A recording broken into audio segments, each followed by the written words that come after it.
Okay, good evening. Can everybody hear me? All right.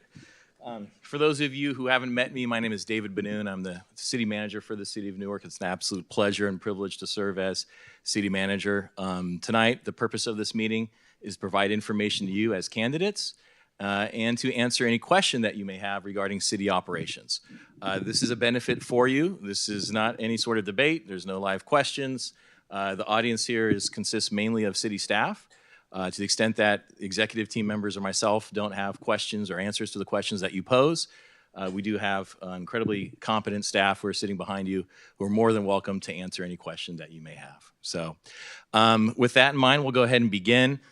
We do have PowerPoint presentations, a PowerPoint presentation for you. It's printed. It's right in front of you. You're more than welcome to follow along, take notes. We'd be glad to send you an electronic copy of this at the conclusion of tonight's meeting.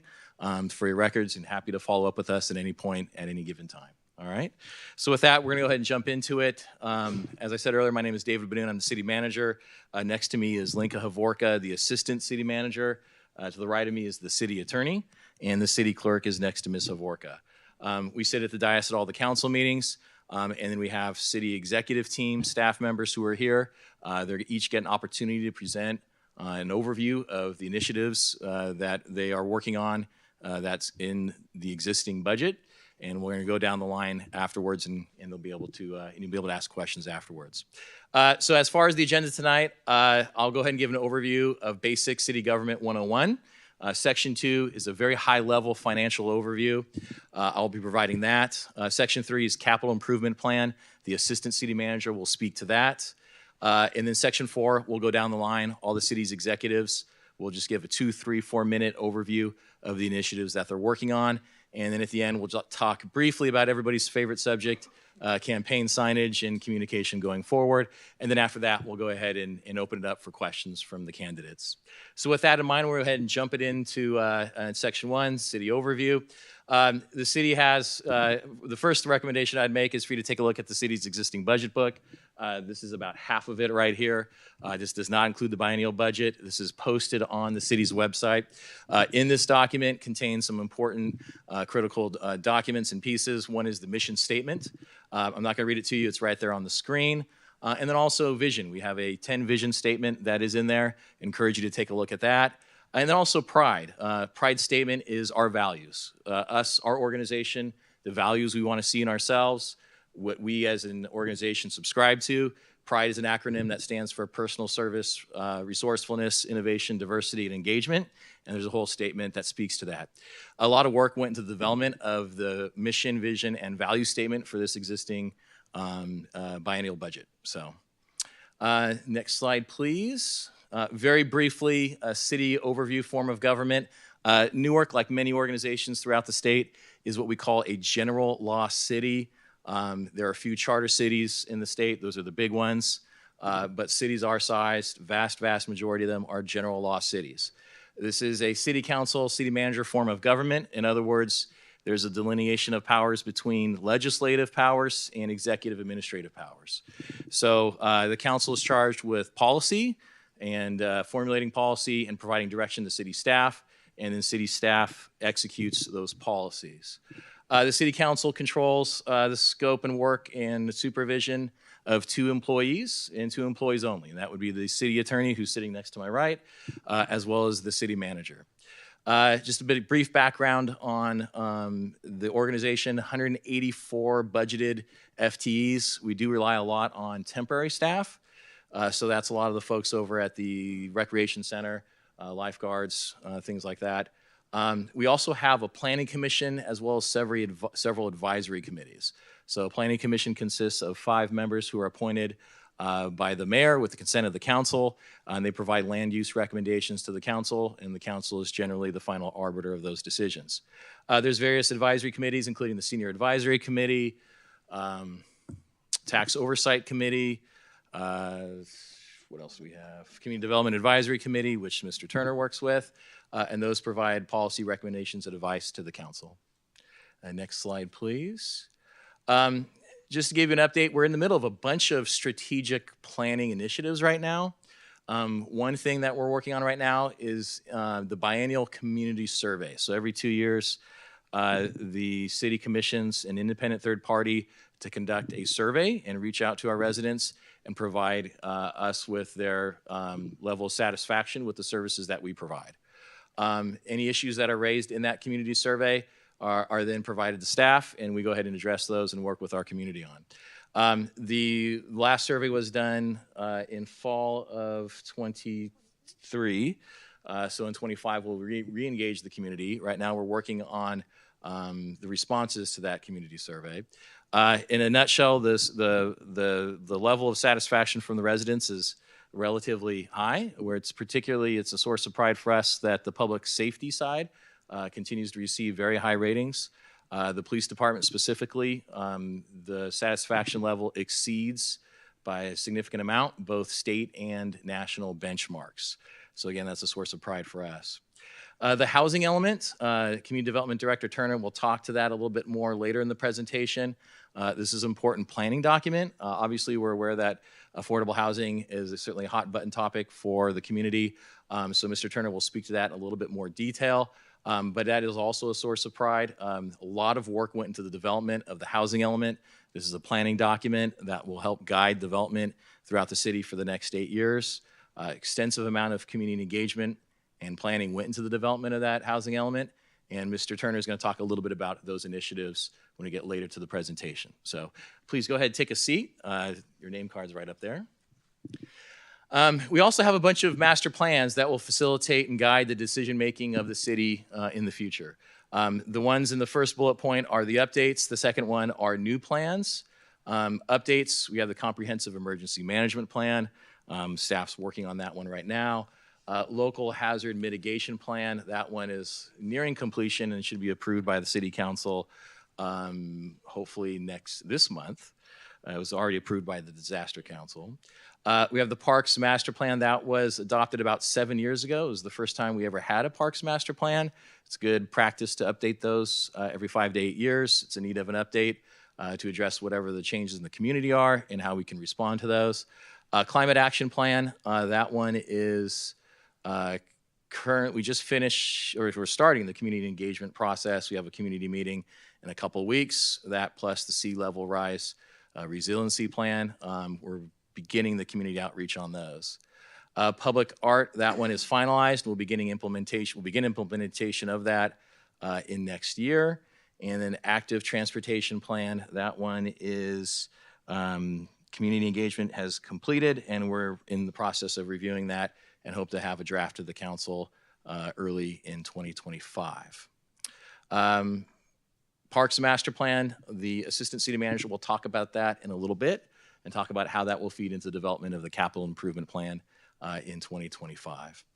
New plan, facilities, a lot of talk about facilities. I'll talk about that in a little bit, but in a nutshell, we engaged the community in an extensive community outreach process in 2 phases. One was to identify the needs of this community going forward, and then secondly, provide the community with some options for some potential facilities. I'll talk about that in a moment.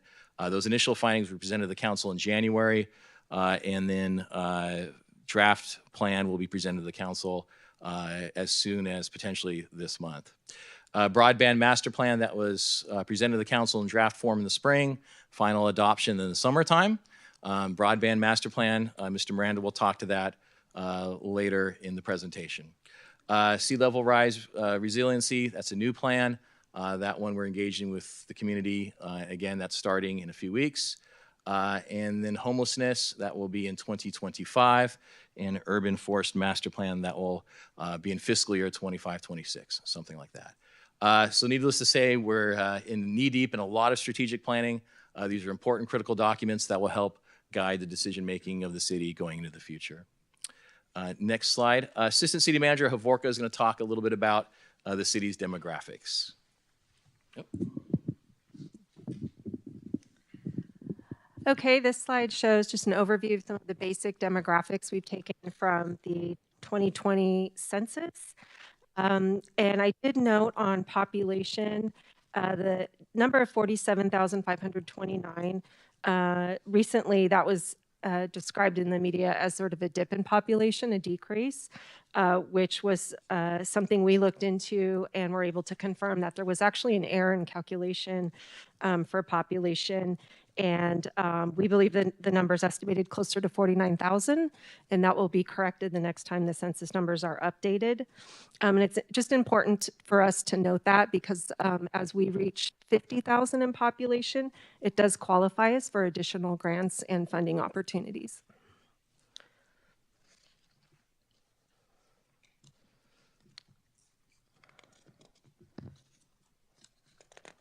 Okay. I'm going to pass it back to you. All right.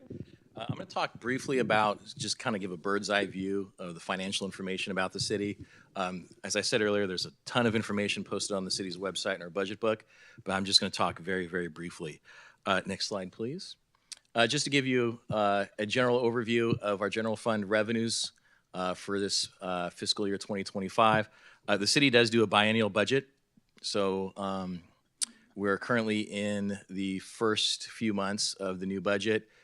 This is what we have projected for revenue for fiscal year 2025. As you can see, approximately 40% of our revenue comes from property tax. That's the highest revenue source that we have here in the city. We're projecting nearly $33 million, which is just incredibly, I mean, it's just amazing. When I started working with the city over 12 years ago, it was close to almost $10 million. So it's just a significant and rapid increase in property tax revenue. Sales tax, it's at 20%. It's a statewide sales tax that we receive from all the businesses and retail licensees who sell goods and products here in the city. That's approximately $16 million. Measure GG is the 1/2 cent sales tax, which I'll talk about in a slide or two. That was used to fund the construction of this existing civic center. The revenue from that is projected to be over $7 million. We also have a hotel tax, this TOT, technically transient occupancy tax. That's at 6%. That brings in a little over $5 million.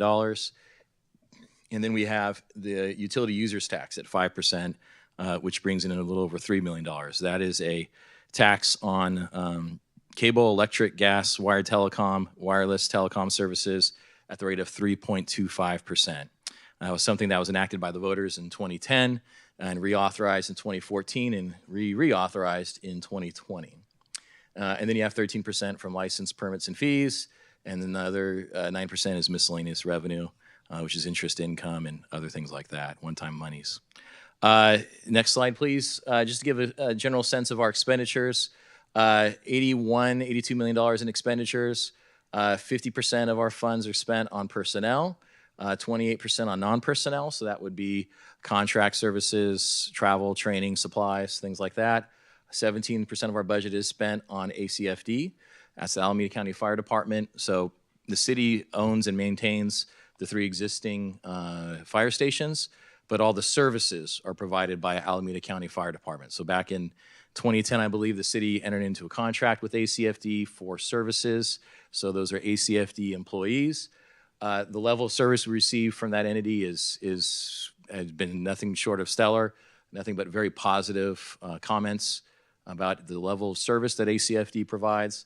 Because it is a larger agency, they serve about 4 other cities, special labs, unincorporated areas as well. Because it is a larger organization, you're able to use economies of scale when you purchase things, plus higher level of responses for very specialized services that we as a city would be unable to afford if we were to maintain and own and operate our own fire department. So, and then civic center debt, which is 6%. So again, just very general overview of our expenditures. Next slide, please.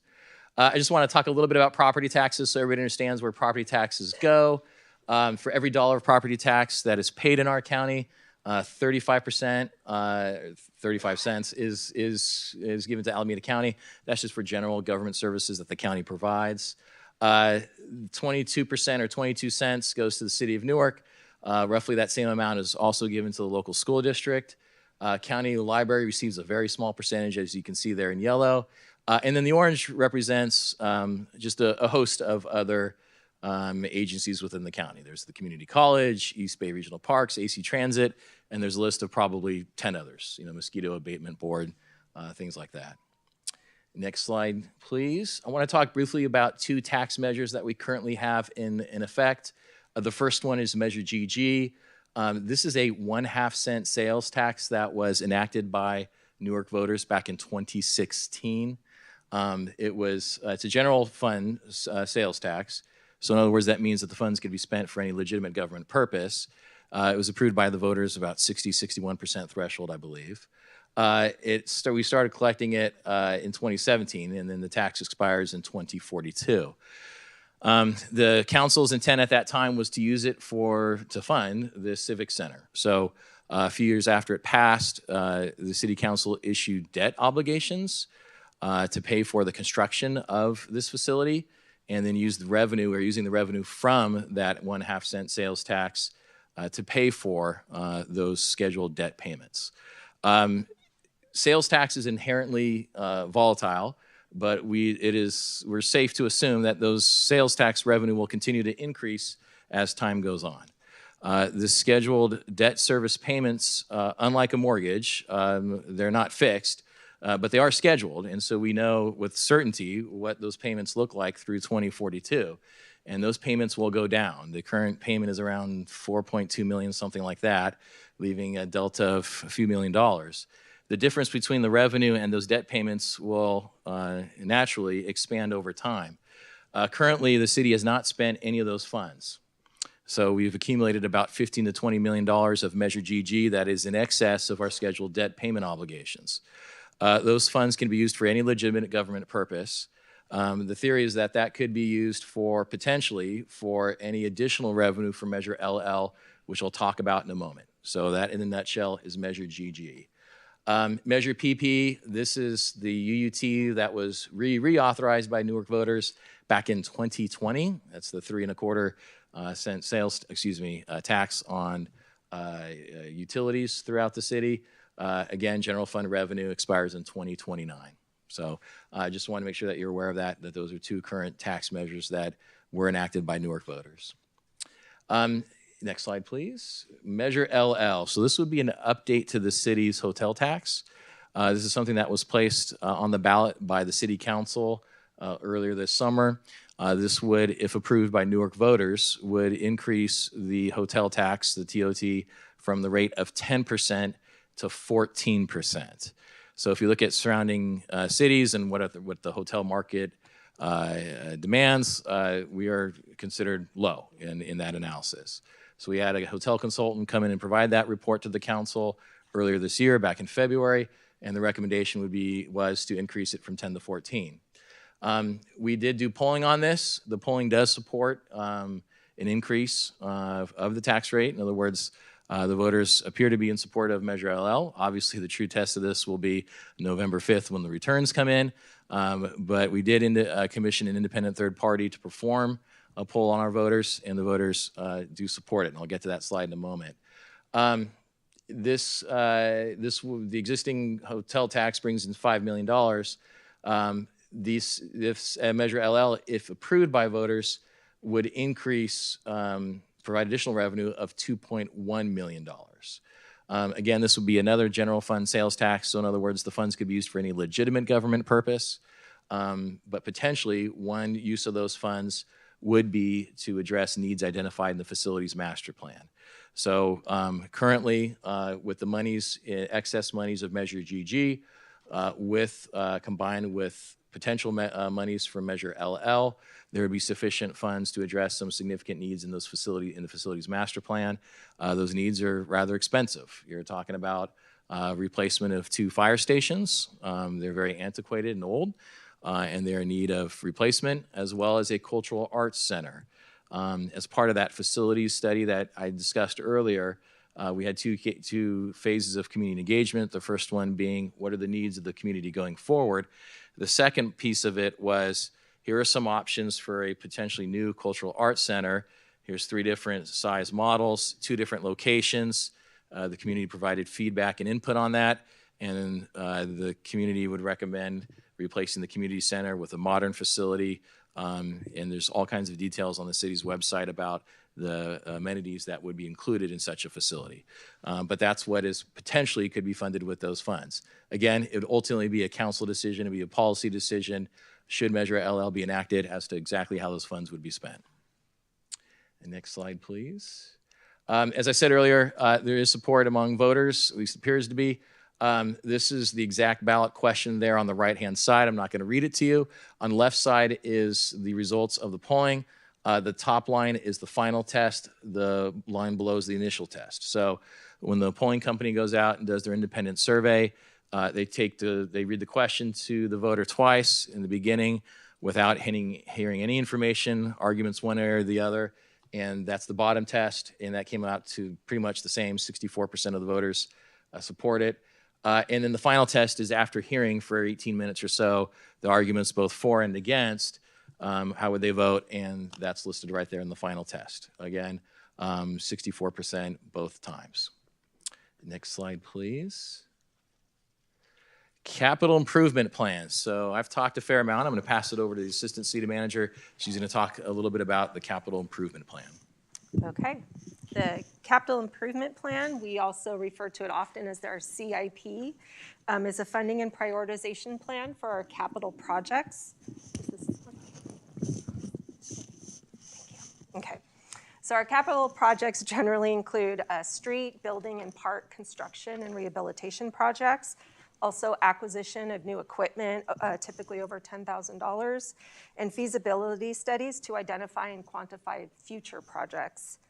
So our major capital projects can often take several years to complete and may be planned and funded in several different phases. So therefore, many projects currently in progress were actually funded in prior budget cycles, and then years where the current budget cycle, the projects that you see won't necessarily be completed within the 2024-2026 budget.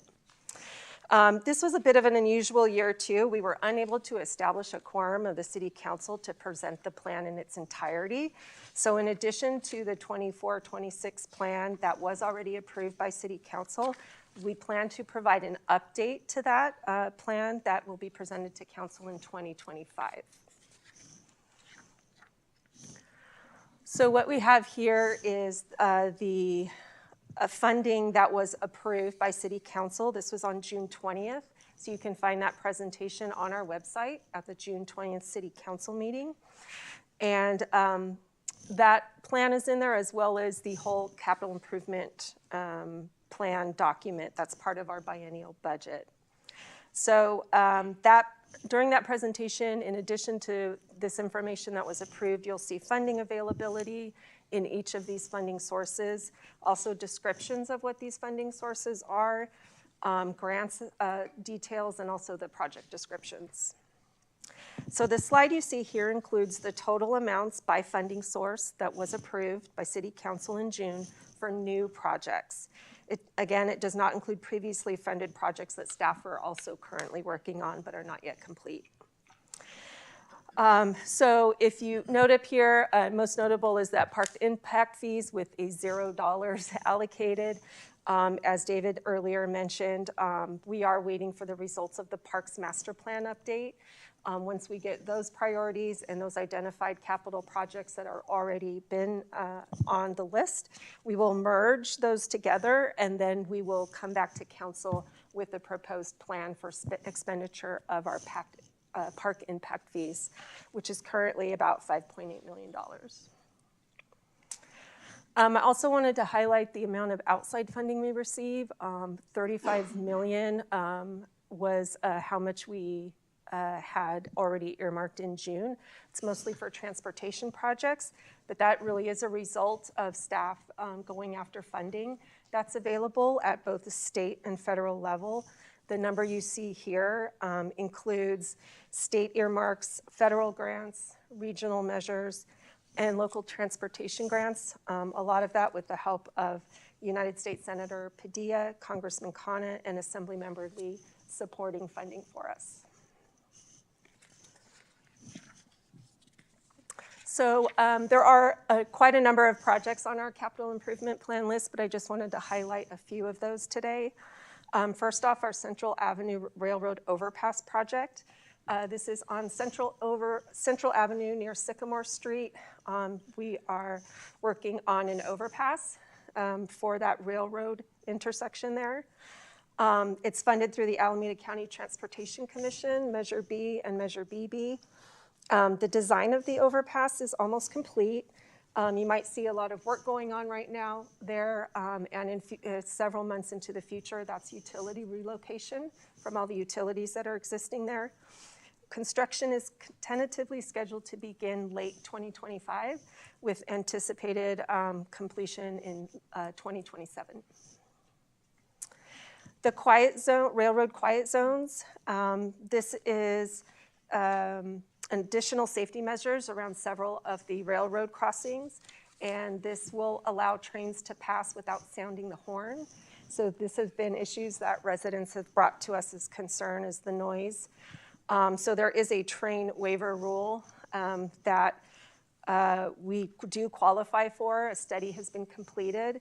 That presentation is also on our website, and that was presented to City Council on July 14th, 2022.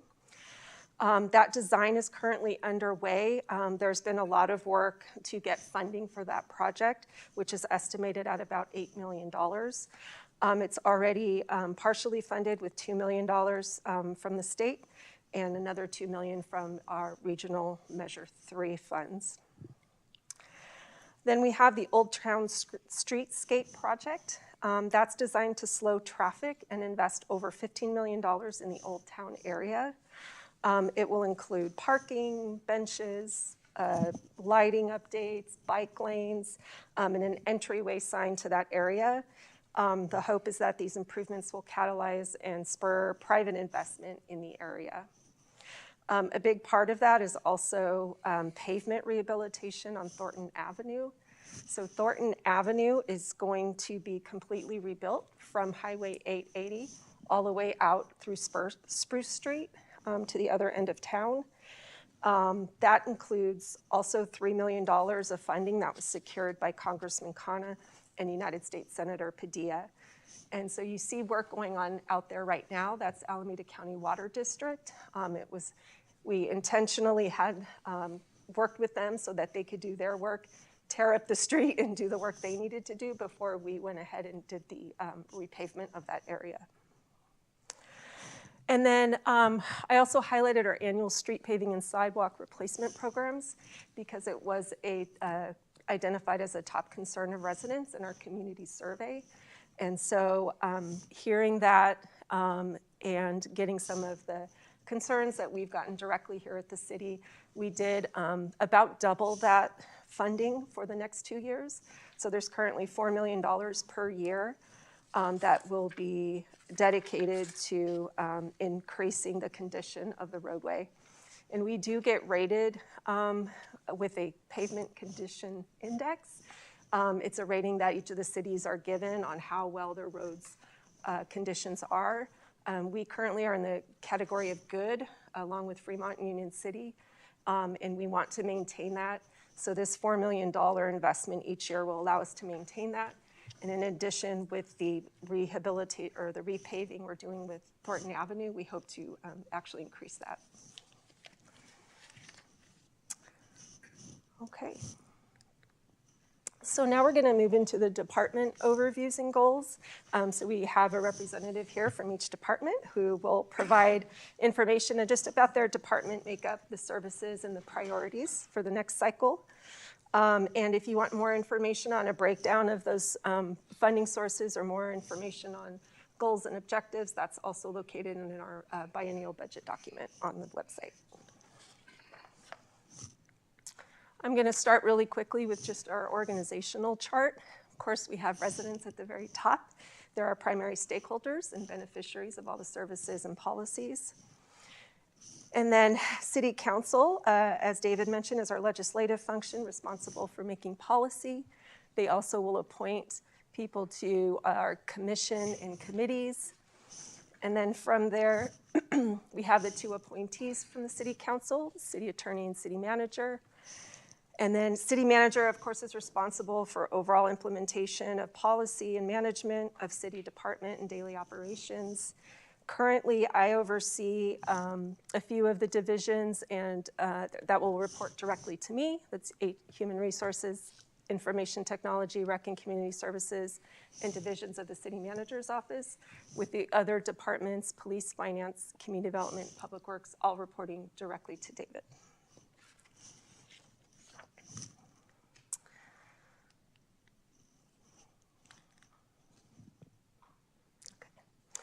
All right, I just wanted to highlight some of the contract services we have. So in addition to each of the department services that you'll be hearing from, we also have some significant contracts that the city has that are ongoing.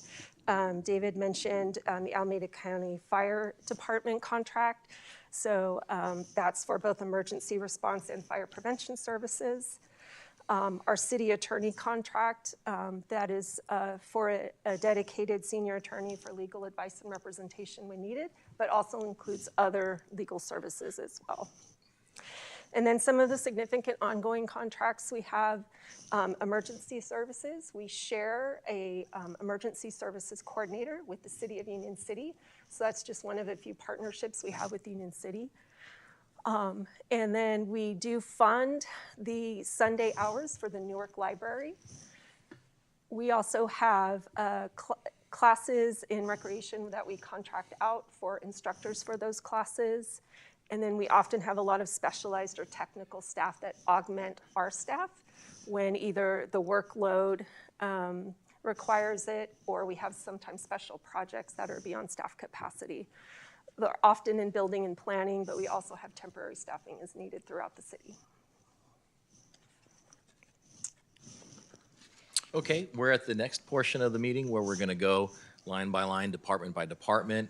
We're going to start off with public safety. Before we do that, just wanted to acknowledge we have Lieutenant Sandoval here with us.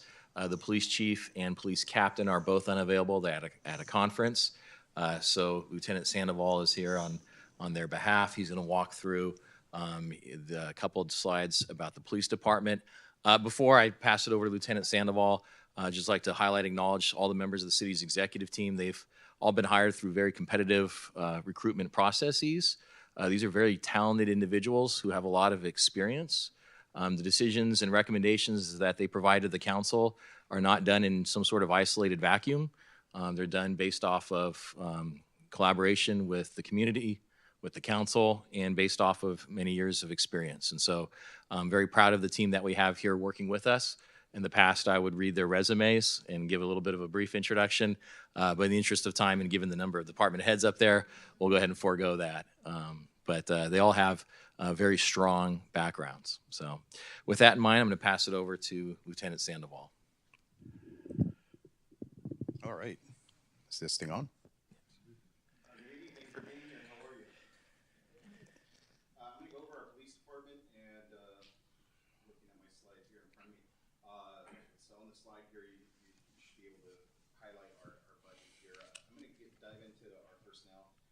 Industry-wide, we have a shortage of police officers. So here in the city of Newark, we're down 10 vacancies. That includes 1 dispatcher.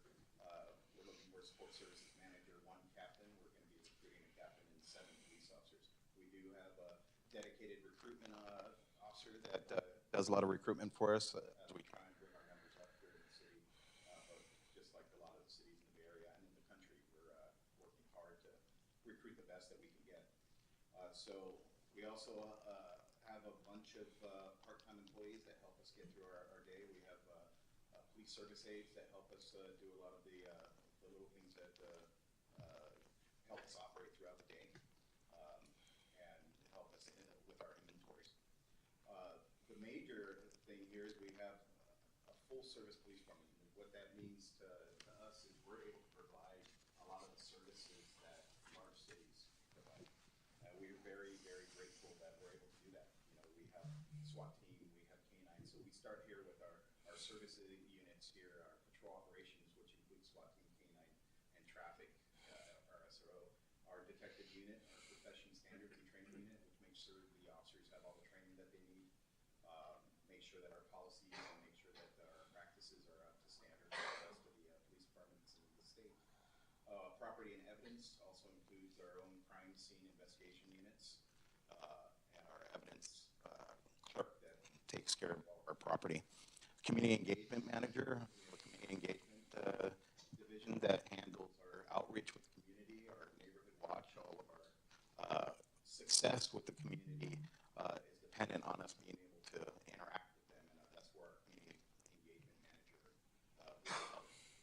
Our communications center, all the 911 calls that come in 24/7, we're able to staff that. We're currently looking for one dispatcher, and that's recruitment's going well. And our records unit that handles our day-to-day operations with the reports and answering different requests. Next slide. I'll talk about a few of our priorities. Our resource deployment with what we have. We send our officers out based on what kind of crime trends. We're constantly using our crime analysts. We have a crime analyst that looks at our statistics and looks at our crime and is able to direct our resources to where we need them most in the city. We analyze our traffic trends and accidents and citizen concerns so that we can deploy our resources appropriately. As I mentioned earlier, we have a dedicated recruitment officer that helps find the best candidates that we can find and assist with training new officers. Our FTO program, and we also have a wellness program that Lieutenant Mercedes in the back. She heads the wellness program to help with officers, the day-to-day health of the officer. I emphasize that we are a full-service police department, so we have the different divisions to go out and address the day-to-day quality of life issues that people may have, abandoned vehicles, animal control. We also have been focusing a lot on illegal dumping, graffiti abatement. We try and get the graffiti off as soon as it comes up. So we help facilitate that. We implement state grants to address recent catalytic converter thefts. We have a grant program that we got put into, so we have partnered up with Fremont Ford and Mission Valley ROP to help with our catalytic converter thefts and help with preventing that type of crime from happening in our city.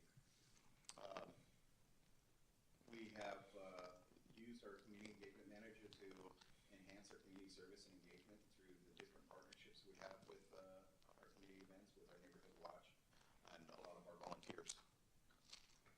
And lastly, the professional development and succession planning. We are currently implementing different plans to develop our future leaders, right? We're all going to retire at some point.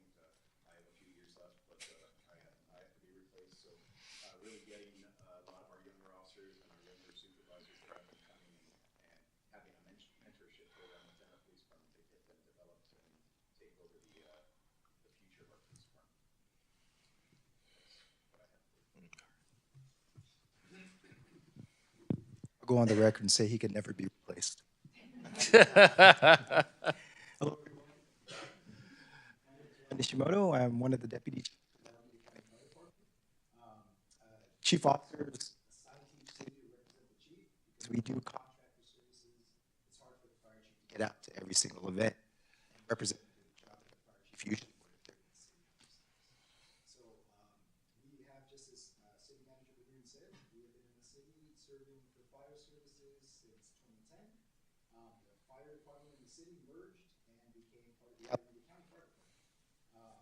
We are in a contract year of going in year 4 out of 5. So I am on my best behavior. With me, by the way, some of our staff, we have our fire code compliance officer, Adrian Frazier, back there trying to hide in the corner. Excellent job for the city assigned here, 40 hours a week. And then we have our battalion chief in the back, Carlos Leyva, born and raised in Newark, by the way, serves Battalion 7. Our Battalion 7 encompasses the city of Newark and Union City. So thank you both for being here and being my handler, as assigned by the chief, probably, which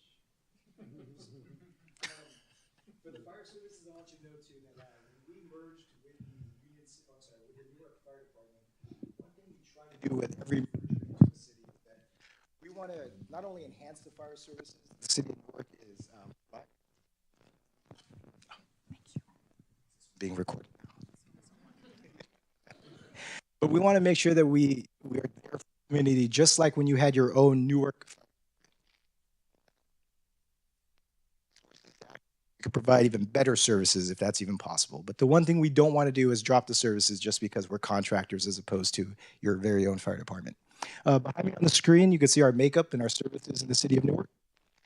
The city of Newark has 3 fire stations, each one crew that's comprised of 3 individuals: captain, an engineer, and a paramedic. There's 3 crews. Three crews in the city, 24/7. Each crew has 3 shifts. That's a total of 27 firefighters.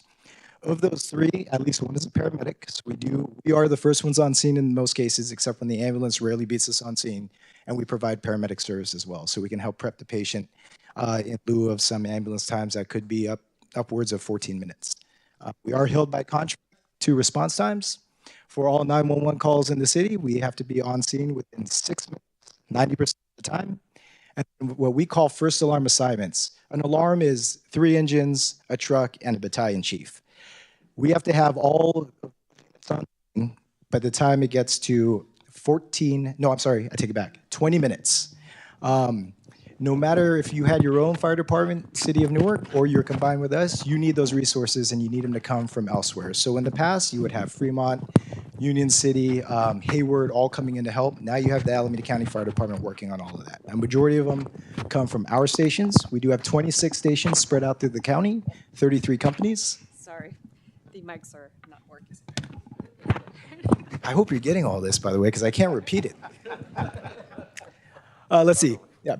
33 companies. What that affords the city is a response that is quick. We also run our own dispatch center that dispatches not only the 911 ambulances in the county, but we also dispatch over half the fire apparatus in the entire county, which includes Livermore Pleasanton, the Alameda County Fire Department, Fremont, Alameda City, and then, like I said, the private ambulance company fall contracts for us as they have the 911 ambulance contract.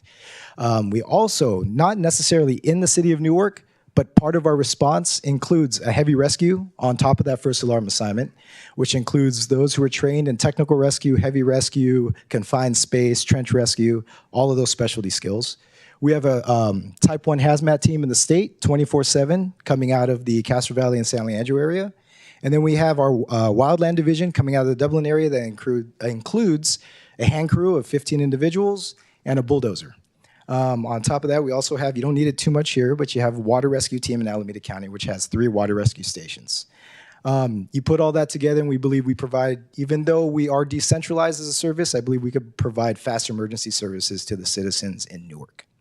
I know I'm not talking too much about the slides, but you see how we are contracted for those 27 members in the fire stations, 1 chief officer, which is myself, half a battalion chief, which is shared in this area with the city of Newark, and then 2 fire prevention staff, which is Adrian over there is one of the 2. On top of that, though, like I said, being decentralized, part of the contract includes paying for all the training involved, the equipment, the resources, having the ability to buy them, handling our own internal HR and finance. So it is one thing we like to alleviate the city of some of those burdens, but at the same time, the biggest thing is we want to make sure that our response is top notch. As you can see behind me, you can see the services that we provide. Again, part of the services, I don't know if I included it, but in the county, we have 8 county stations, 11 companies in those 8 stations. Also, along with the city of Newark and the 3 stations, we serve Union City, San Leandro, Dublin, Emeryville, the Livermore Lab, and the Berkeley Lab.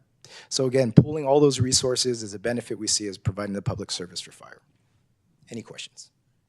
We'll get the questions. Okay.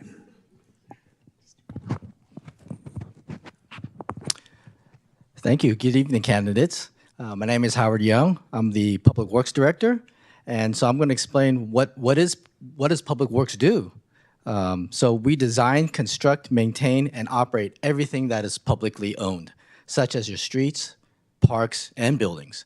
Another thing that the Public Works Department does is we also review and permit plans for private development, such as the housing subdivisions, and for your utility companies in the streets, such as your cable, sewer, and water. We do this through our 4 divisions. The four divisions being Building, Engineering, Environmental Services, and the Maintenance Division. Of note, I just want to note that the Public Works is the second largest department in the city.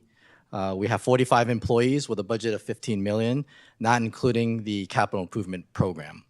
So I'm going to go into the four divisions in what they do and a little bit of their priorities too, and I'll summarize them in the end. The Building Division provides great customer service and provides permits, plan review, and inspections to all commercial and residential buildings. Typically, the building department issues 2,000 permits and does about 3,300 plan reviews annually. So next up is our engineering division. They provide a number of services, varying services. Number one, they oversee our capital improvement program, design and building of our roads, bridges, storm drains, and traffic signals. They also provide traffic improvement programs and pursue funding. The department also works with the building and planning department, the planning department specifically, and provides review to private development, such as the new home subdivisions. Typically, we do about 300 reviews a year in subdivision reviews, and then also issue about 300 encroachment permits being permits in the street. So the third division is our environmental services division. They oversee our state-mandated stormwater pollution prevention program, our climate action plan, and our garbage services contract with Republic Services. So our fourth division is our maintenance division, which maintains all of our existing facilities and infrastructure that we have built, such as 105 miles of roadway, including 2,800 streetlights, 1,700 storm drains, pothole servicing, street sweeping, litter pickup, your trees, 13 parks, and 16 buildings to maintain. So I'm going to go over a quick review of our, the second slide, please. So we support residential and commercial construction. Our building and engineering department reviews and provides customer service. Our environmental division conducts the sea level rise vulnerability assessment and is involved in developing the climate action plan. We do have a community meeting scheduled for September 25th. Our engineering department, we implement traffic improvement projects and pursue transportation funding. This is sometimes through the Alameda Transportation Commission or the MTC, and we work on signs and signals. Lastly, we have our maintenance division, who works on our city's urban forest and we're increasing our city's urban forest and develop an urban master plan. And due to the number of projects that we have, we are seeking project management support for our many maintenance projects. So thank you very much. That concludes my wrap-up of our Public Works Department. Thank you. Great. Good evening, everybody. I'm Stephen Turner. I'm the Community Development Director, and it's nice to go after Howard to describe our department because it highlights the differences between the two. So while Public Works and Howard's team is focused on the public right-of-way and public spaces, Community Development is focused on activity primarily on private property. Oh, yeah. We're focused mainly on private property. So we work with private property owners regarding development of their property and the activities that take place on those properties. We're a relatively small department. We have 9 full-time staff spread across 3 divisions. And I'm going to highlight the division managers and put them on the spot a little bit. They just need to wave their hand when I acknowledge them. So we have community preservation, which is also known as code enforcement, and that's led by Oscar Carrillo. You can raise your hand a little bit higher so people can see you, Oscar. Very good. The next division under our department is economic development, and that's led by Angela Sway. She is on week 3, I think, of her employment with the city, so we're very happy to have her. And then last but not least is the planning and housing division led by Art Interiano. There's Art there. We have 3 vacancies within our department. We are looking to hire an assistant planner to provide some staff capacity at the lower levels. We are extremely busy when it comes to residential development, particularly single-family home developments. We have a lot of permits to review, and so we're looking to add a little bit of extra capacity so that we can better meet our customer service goals, and an assistant planner will help us do that. We're also going to be hiring a housing policies and programs manager. This is a brand new position for the city. We're very excited about this. This relates to the housing element that the city will be implementing over the next 8 years. And we really need to have a professional person who can direct and lead the city in our implementation of new housing policies and programs. So we're very excited to bring that person on soon. And then we also have a management analyst position that is open up, and we're looking to fill that soon. That's also going to be in economic development, and that's going to help further the economic development programs going forward. Next slide, please. So a few of our priorities within community development, and really sort of describes what we do. So as I mentioned before, we analyze and process development projects throughout the city. And there's a couple of key projects that we're working on right now. One is Maury Village, which would take the pick and pull site at the end of Maury and turn that into a residential subdivision. We're also looking at a project at New Park Plaza, right across from the mall, another residential project. And then Prologis is proposing a larger warehouse and logistics building on Central Avenue on now a vacant site.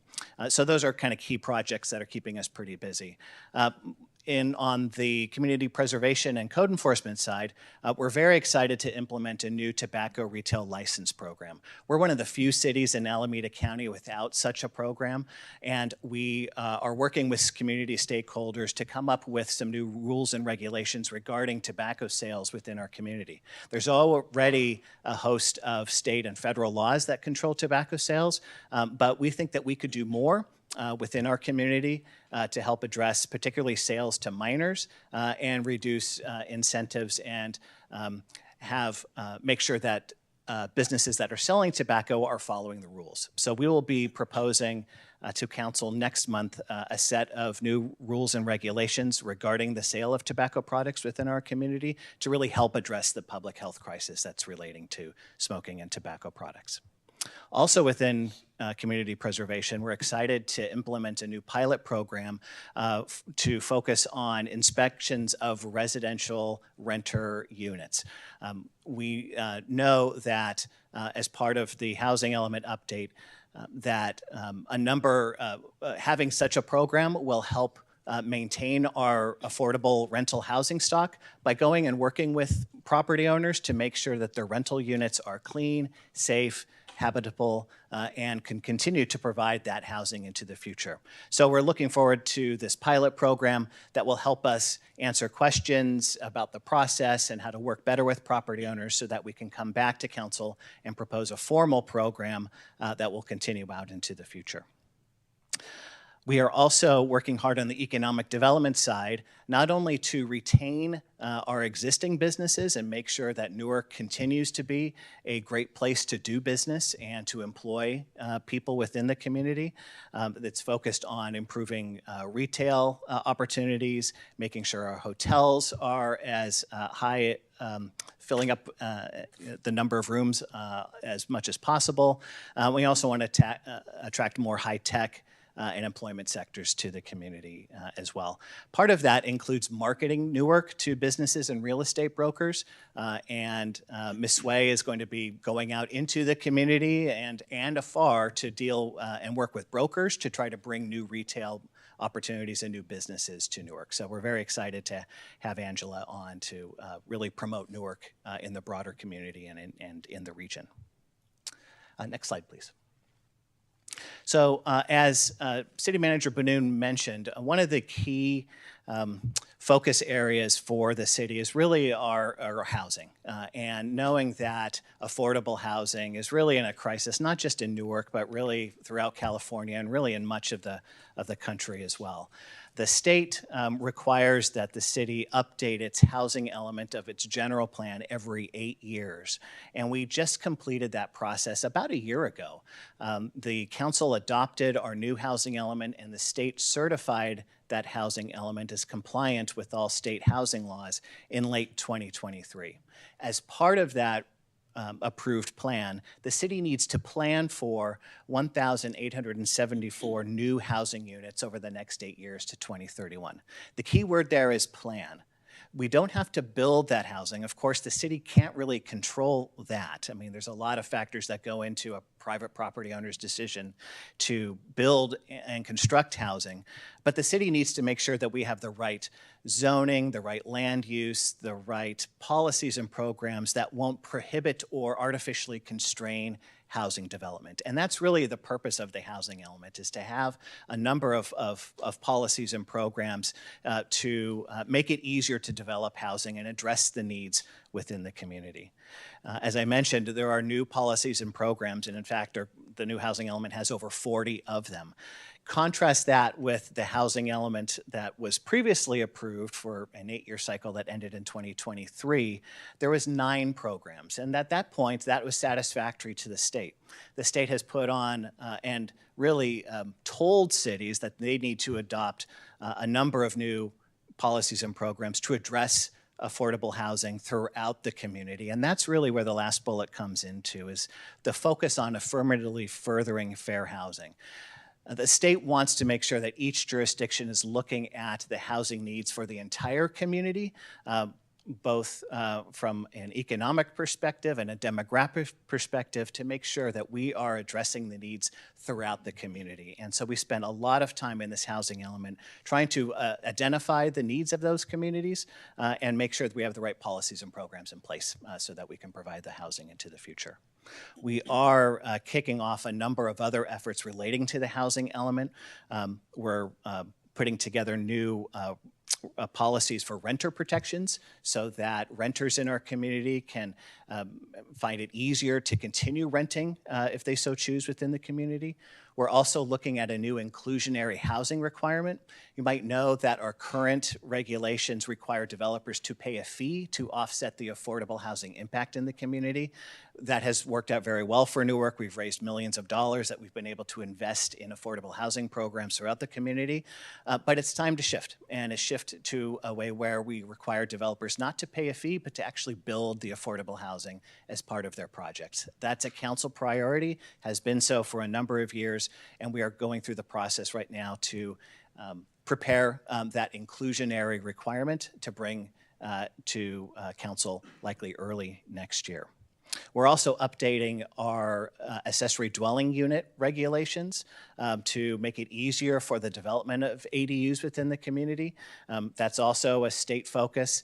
ADUs have been a very successful way to bring more affordable housing to the community in a way that respects density and community character.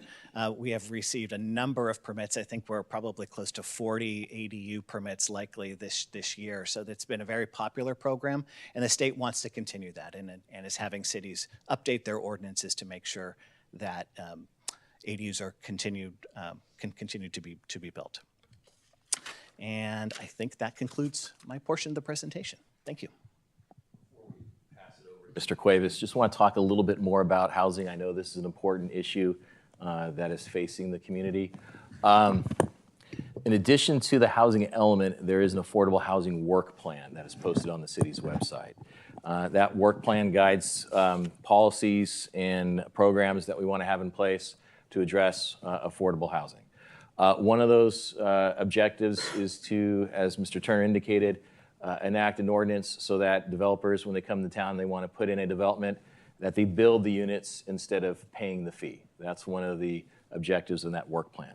Another previous objective was issuance of funds so that the city could partner with an affordable housing developer and build units. And we did that with the Satellite Affordable Housing SAHA, project on Thornton Avenue. Right, and that's currently in the entitlement process phase, and we hope to have that project entitled next year? Next year. Yeah. In addition to that, we have a first-time homebuyer program that is also contained in that work plan. As Mr. Turner started off earlier in this presentation, he alluded to the fact that we're currently in the process of hiring a housing programs manager. That the funding of that position will come from the affordable housing fee for a good chunk of that. And that person will be tasked with implementing a lot of these objectives, including the first-time home buyer program. Did I cover all of those? Yes, thank you very Okay. much. I apologize, Mr. Turner. I meant to ask you to cover this earlier in the presentation. My apologies. No, that's fine. I also do want to say Newark has a lot to be proud of in the housing space. As compared to other cities, Newark has built our fair share and then some of housing. It's been on the market rate side for the most part, but in the last housing element cycle, which ended last year, Newark built over 2,400 units in the community, where our goal during that same cycle was just over 1,000 units. So we exceeded, our goal by well over 1,000 units. This year, we're also on track. In 2023, we entitled and built over 300 units. And that's towards our goal with this next cycle, which ends in 8 years, of about 1,874 units. So we have the policies, the land use, the zoning in place that will allow private properties, if owners so choose, to build housing in those sites that are already zoned for residential. And we're looking forward to working with those property owners to get that housing entitled and built. Okay, great. I'm going to stop talking and give it over to Nick. Okay. All right, good evening. My name is Nick Cuevas. I'm the Recreation and Community Services Director for the City of Newark. Just one reminder that Parks is actually under Howard. We will plan them and program them for you, and then Howard takes care of them. So just want to put that out there because there is some confusion at some times. So also I want to say it's great going after my colleagues here because recreation is the fun place. My thing is we allow people to play in Newark and stay here at home. So the recreation department, the budget is roughly about $7 million. Our personnel, we have 16 and a half, almost 17 regular full-time equivalent staff. Out of that, there are 3 recreation supervisors that assist me lead the recreation department. And so tonight I have Kevin DeFranco here that oversees the Silliman Center, Cheryl Galvez that oversees the Senior Center and Community Center and Child Care Center. And then we have Jasenia Tamani, who was just recently appointed, will oversee our new Resource Center and Human Services Division. So through recreation, we offer adult and youth sports, fitness and wellness programs, licensed childcare, probably one of the lowest in the area at $245 per week, Monday through Friday, 8 to 5. Let everybody know. We have currently about 10 spots open, and so it's been in the community for about 30 plus years. Very low staff turnover, and so can't find that quality anywhere else except for the city of Newark. We also have our Newark Resource Center that is currently in the planning phases, and we currently hope to break ground here shortly next year. If you're wondering where we're going to put a resource center, the resource center will be located at the Ash Street Park, right next to the community. Viola Blythe Center. And so the Recreation Department, City of Newark, actually operates those buildings there, and we had a former Head Start program that has ventured out, and so that building is currently being going to be repurposed into the city's first resource center. We're really excited about that, and so that way our residents can receive services here in Newark without having to go anywhere else. And then we will also partner with the other resource centers in the community, such as Union City, Fremont, to make sure that if we are not able to connect those resources, we will ensure that when you leave our center, you have an appointment somewhere to talk to somebody. Within the recreation department, we have we also have senior services and special events, which are very popular. There's 3 divisions. It's the Silliman Center, our senior center, and then our newest one that was created was the human services that will run the Resource Center. We currently have 41 and a half temporary full-time equivalents. That doesn't equate to our general part-time staff, which is probably about 100 plus throughout the year. We are very heavy on part-time staff. We currently have 2 vacancies. The 2 vacancies are for 2 recreation coordinators. We have youth and adult sports. That position was recently held by Jasenia, and she was promoted up. And so we're going to be filling that position, and then also for our Silliman Center. We are currently in a recruitment to fill those positions, and so hoping to have those filled here relatively shortly. The Recreation Department also oversees the Silliman Center, the Senior Center, Community Center, Child Care Center Annex, and then the Future Resource Center. Next slide, please. For the Recreation and Community Services, our priorities, number 1 is to develop programming and promote partnerships at the Newark Resource Center. And so we have been working extensively with community providers to see what they're interested in providing to the community. I can let you know that when we told them that a resource center was coming, they were so happy that they're going to have a service area here in Newark. So they're really looking forward to working with us. We're also going to be creating a city-specific homelessness plan. And so homelessness lives under the Recreation Community Services Department. So if you are reporting an encampment or anything like that, you're probably going to hear from me. That's who's going to be responding. And so if I have worked with you, it's been very pleasant so far, so thank you. And then we also evaluate and enhance inclusive programming. And so this is one that is really big for us. And so we are currently working with a consultant to provide a report on the department on our inclusiveness and adaptability to programs. And so they're working with us to kind of bring in additional resources where we need to go to make sure that everyone can play in Newark here in town.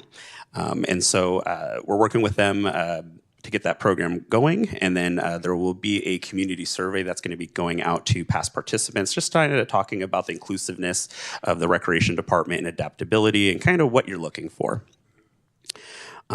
Next is we're going to establish a public art committee and implement public art master plan priorities. And so recently the city adopted a public art master plan. I believe the previous one was 20 some odd years old. And so we have a great program that's going to be implemented via Jasenia and myself. And so you'll be seeing us out in the community.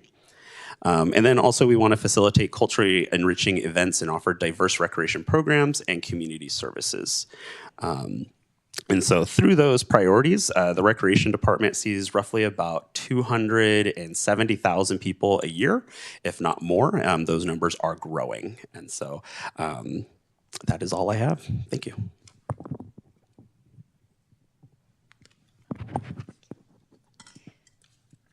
Good evening, everyone. I'm Kristen Lee, Finance Director of City of Newark. It's a pleasure to meet everyone here tonight. I'd like to begin by saying that we are as fun as recreation, believe it or not.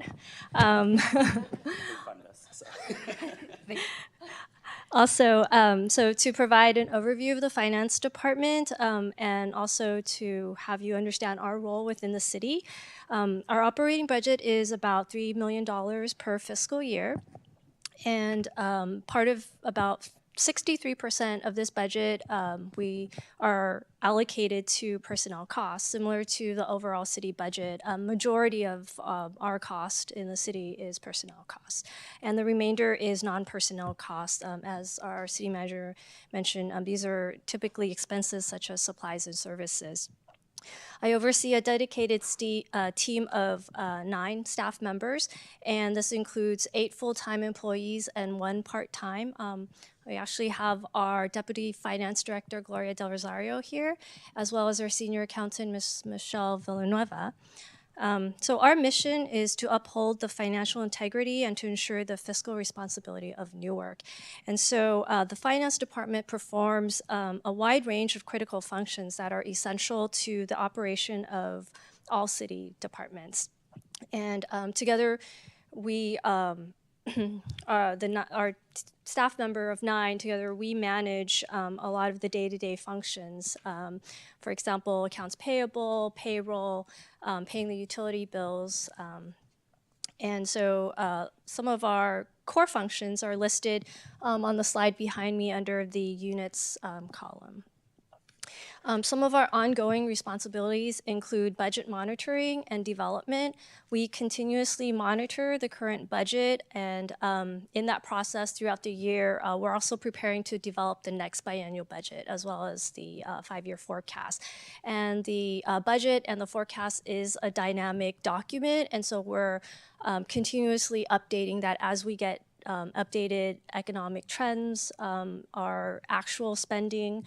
We do a monthly as well as quarterly closing. And so on a quarterly basis, we take our actuals and then we update the budget document. And then that flows into our multi-year plan, which is our 5-year forecast. We also regularly update our financial policies. This helps us maintain our operational integrity. It helps to keep us kind of abiding to the rules and regulations to help safeguard the city's assets. And on an annual basis, each year we prepare and publish the annual comprehensive financial report. This is also published on the city's website. This report provides a detailed overview of the city's financial condition. It helps the city promote transparency as well as the accountability to our constituents. And lastly, compliance with accounting standards. As part of our internal controls, we ensure strict adherence to generally accepted accounting principles, also known as GAAP, as well as the Governmental Accounting Standards Board, GASB principles. This compliance is crucial for maintaining the city's credibility and the trust with our stakeholders. The city has recently been reaffirmed by the Fitch Credit rating agency with a AA+. This is one of the highest credit ratings that any local agency can receive. And we've maintained this. We started out with a AA, but we were promoted to a AA+ 2 years ago, and we've maintained that credit rating. And so I'd like to thank all of our city partners for helping us achieve that. Next slide, please. So our financial services priorities are as follows. They're not in any particular order. We will be establishing a Section 115 trust, and this trust is for us to manage and invest our funds to help better fund our future pension liability. And it also helps us fund our post-employment benefits. And the goal is to provide us with a more structured investment strategy, and it also could potentially help us achieve higher investing returns. And so in hope that we can reduce our future financial obligations. Second, we will be creating a maintenance reserve fund. So establishing this maintenance reserve fund is a proactive measure that will enable the city to address all of our maintenance needs.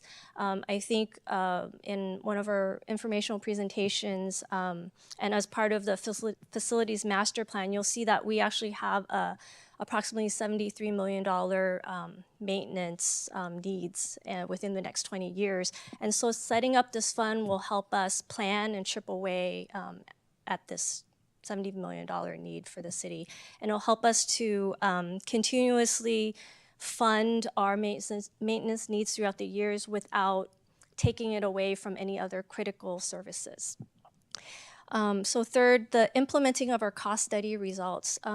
We recently did a cost study, and the last time we actually did a cost study in the city was probably more than 10 years ago. And this cost study actually focuses on adjusting our current fees that we have in place. And what this helps, it serves as a guiding policy so that we can decide whether our fees are adequately being covered. Our fees are adequately covering the costs that all of our services are required. So we had the study done recently, and the next part of this project will be to actually implement these fees or the findings from this study report, and we will be updating our master fee schedule. based off of the findings. Updating the development impact fee is an extension of the cost study, and it aims to update the development fees charged to new development. And this ensures that the costs that are paid by the new development actually helps cover our city resources, such as the roads, parks, and public safety. And the other reason for this study is for compliance purposes. We want to make sure that the fees are fair, current, and sufficient. And these fees actually also help support the growth of the city, because as the city grows, there's more impacts that are imposed on our city infrastructure. And so this would be an important priority to complete within this budget cycle. And lastly, updating the comprehensive multi-year financial plan. As I mentioned, we're always continuously refining our 5-year forecast, and so we will be continuing that priority. This is a priority that is always on our list on an annual basis. So in summary, the finance department plays an essential role in supporting the city's operations and ensuring the financial sustainability, as well as providing transparency. And we are definitely here to serve the entire community and work collaboratively with our city departments as well as the city council. Thank you.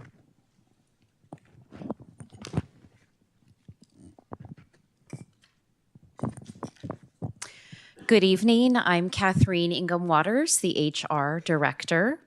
I will begin with an overview of the small but mighty Human Resources Department.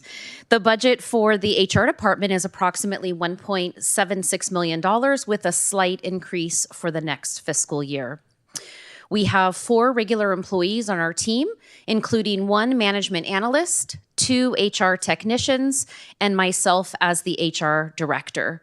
We also utilize temporary staff for extra support as needed. We support the City of Newark with general yet comprehensive HR services. These include talent recruitment and retention efforts. We support employee and labor relations, including the negotiations process and coordinating the compensation and benefit plans for each labor group. Other general services, of course, include benefits administration, including health benefits, life insurance, deferred compensation plans, etc.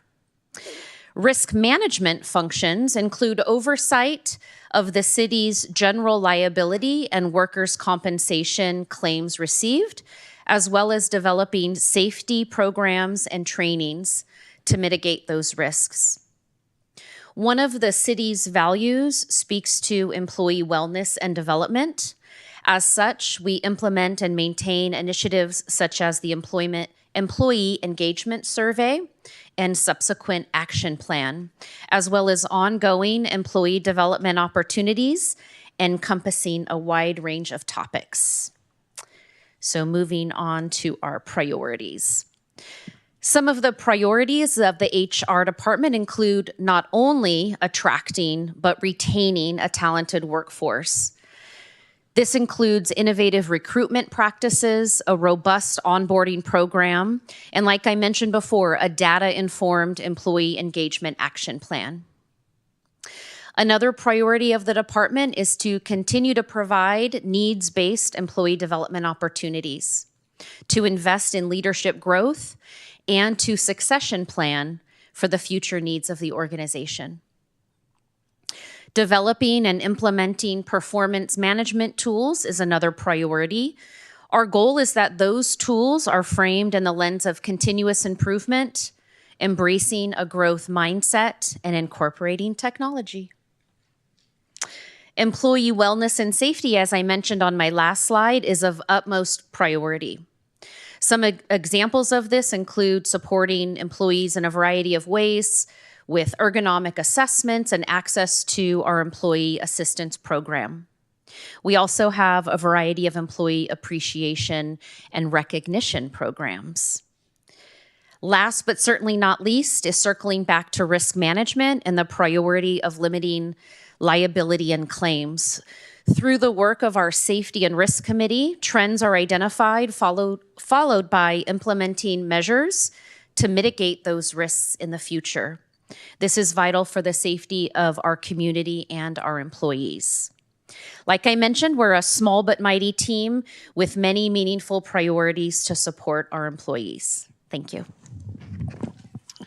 And I just wanted to add one more thing, Catherine. Sorry, something else we didn't talk about in advance, but wanted to make sure council candidates were aware that 2025 is when our current agreements with all of our employee labor groups expire. So that is something that will come to council. We don't have formal unions, but we do have employee-led groups that are recognized as bargaining units. And that is, we have 3 of them, 2 in our police department and 1 for non-police employees that are non-management. Ed. Good evening. Next slide, please. Good evening. I'm Ed Miranda, Chief Information Officer or IT Director for the City of Newark. I can't believe it's been 2 years since we've started this new department. 2 years ago, I sat in front of some of you candidates, and we had me and 1 other employee. We have now grown to 6 full-time equivalents plus a half-timer. We are so proud of that. We are an award-winning IT department. We have won a Digital City Survey Award. It's a national recognition for 7th place in the nation. Also, Quality Excellence Award from the Municipal Information Systems Association of California, which I'm proud to be very active in. As you can see from the slide behind me, our budget is about $3 million, and I do credit our city council and city management for helping us get this funding because it's crucial, and I'll go into some of the services that they really provide. Talked about the great personnel, 3 fantastic analysts that we have in IT, 2 outstanding IT technicians that really support all of these departments that you see here. And it's crucial because everything that I heard from them involves technology. Talking about the services, cybersecurity is a top service that we really don't want to see our name in the papers. You know, it's something that's really been important to us. And as I talked about the services that have been provided, we have been able to invest in a number of products that do protect our cybersecurity. And it's in a layered fashion so that it's not just, okay, if we penetrate that, then we can get to this. We've got it covered. Knock on wood. All right. The other service that we offer is really software and applications. I consider this enterprise applications. Every city, every organization, they need to rely on these big software applications for efficiency. Infrastructure, obviously, we came here, there was no department. However, we did have some older, aging equipment, and we are in the process of it's a life cycle refresh, and we have to make sure it's operating properly. We've had some vendors that we've been using for a long time, and after understanding that it's the citizens' monies, the funds from the constituents, we understand that we need to do our due diligence and make sure that we're getting the best services for what we're paying. And then finally, something that's been lacking is our geographic information systems, and we are in the process of reestablishing that because everything's going to maps. So now we'll go into some of the priorities of the IT department. As I mentioned, continually updating cybersecurity to protect against evolving threats. I woke up, well, I didn't wake up, I was getting out of the shower at 10 o'clock on July 18th. That was a very important day, not too long ago. From a call from PD Dispatch. And I was happy to hear that some of the machines out there were blue screening. And that told me that, hey, I thought we had tools to protect against this. And we are a customer of that company that actually blue screened the airlines, everyone that was affected. So my thoughts were, if you were affected, you had a good tool in place. Now, how this happened, that's another story. So that goes into the second item, developing business continuity and disaster recovery plans. What do? Do we just immediately we didn't know what to do. We didn't know why these machines were blue screening. So we need to actually, and we're still working on the governance. Part of the awards has to do with governance, how we're operating, how we're taking care of all of these different services. But we're also working on developing formal business continuity plans. If we were to be hit like our neighboring cities with a ransomware attack, we want to know what to do. If someone were to ask me right now, who would be my first call? Of course, it would be one of you two, just make sure that you guys are aware. But, we need to have the telephone numbers to NICRIC, to CISA, all of our partners that will help us recover. We're fortunate enough in the last couple of years to hire a consultant to help us with a technology master plan. And the result of that plan was a presentation on April 25th at the City Council meeting presenting 77 initiatives. These are technology initiatives that hit the entire city. Each department, when you hear about what they're working on, that's what we're going to try to help make efficient and resolve their issues. Make sure that that our departments can get their work done. So we're just embarking on that with the mighty 6 people that we have. It's not 4, but it's 6. Another item, and we talked about diversity, inclusion and engagement. Implementation of the Broadband Master Plan. That also was recently presented in its final format to City Council. And the result of that was that we've got some great plans. We are fortunate with Assemblymember Alex Lee from the state and grants that were provided, along with ARPA funds that were provided, that we can actually begin the infrastructure improvements that are really needed here at the City of Newark. So what's next? The next step is actually to identify a public-private partner. We're going to go out to RFP, and we're going to have the best consultants come out and help implement these infrastructure improvements. It's public, but some of the areas that have been identified are areas that are underserved. I can't say we have any unserved areas based on the FCC maps, but underserved areas, we've identified 4 gathering spots within the city, mostly public park areas that we're going to be providing Wi-Fi service so that we can address more people that need access to the internet. It's really important that this access is available to not just everyone in Newark, but even visitors to Newark. So that's coming up. We're really looking forward to that. The RFP will be issued soon, probably by about October. And once we get that done, then we can start spending the ARPA funds and also the state grant funds. And finally, you'll see offering customer-focused technology solutions. That hits every single department, whether it's public safety or public works projects, which I'm learning quickly, what the requirements are there. But even the finance group, that funds us. We are trying to come up with some of these programs that will, streamline things, as far as how to manage all these the debts and the contracts. So we're coming up with the help of our counselor, standard templates for contracts that are actually required. We'll use some terms, GASB 96 and GASB 87, all that stuff. I don't know what that means, but, when our finance director tells us that we have to do it, we do it. So finally, we are still on that journey to completely transition the City of Newark to the City of Newark, or newarkca.gov. We're halfway there. Go ahead and send us an email to newarkca.gov, and we will get it. So that was brought up a couple of years ago, I recall. Yeah, that's when we had 2 people. Now we have 6, so we're making progress. Thank you so much for your attention, and thanks for coming out.